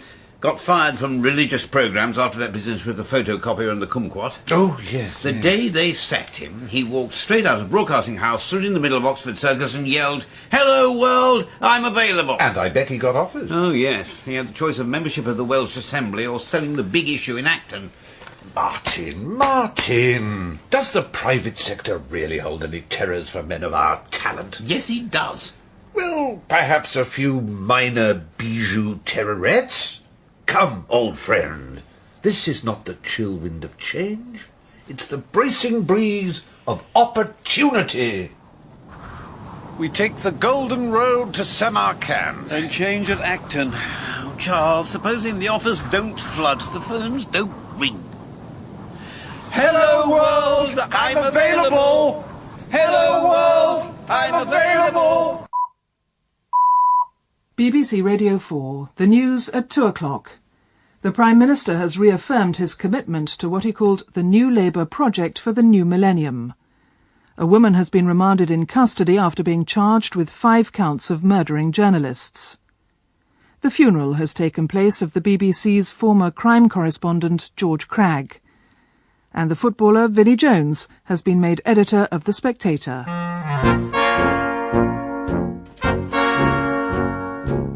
In the End was written by Mark Tavener and starred Michael Williams, Barry Foster, Jonathan Coy, Stephen Fry, John Bird, Anton Rogers, Rebecca Front and Jessica Oyelowo. And also featured Simon Greenall, Harry Taub, Phil Cornwell, Michael Fenton Stevens, Hugh Parker, David Holt, Beth Chalmers and Harriet Cass. The music was composed by Paul Mottram. The editor was Rex Bruff and the executive producer was Paul Schlesinger. In the End was produced by Dawn Ellis. Maria, Yeah. coffee.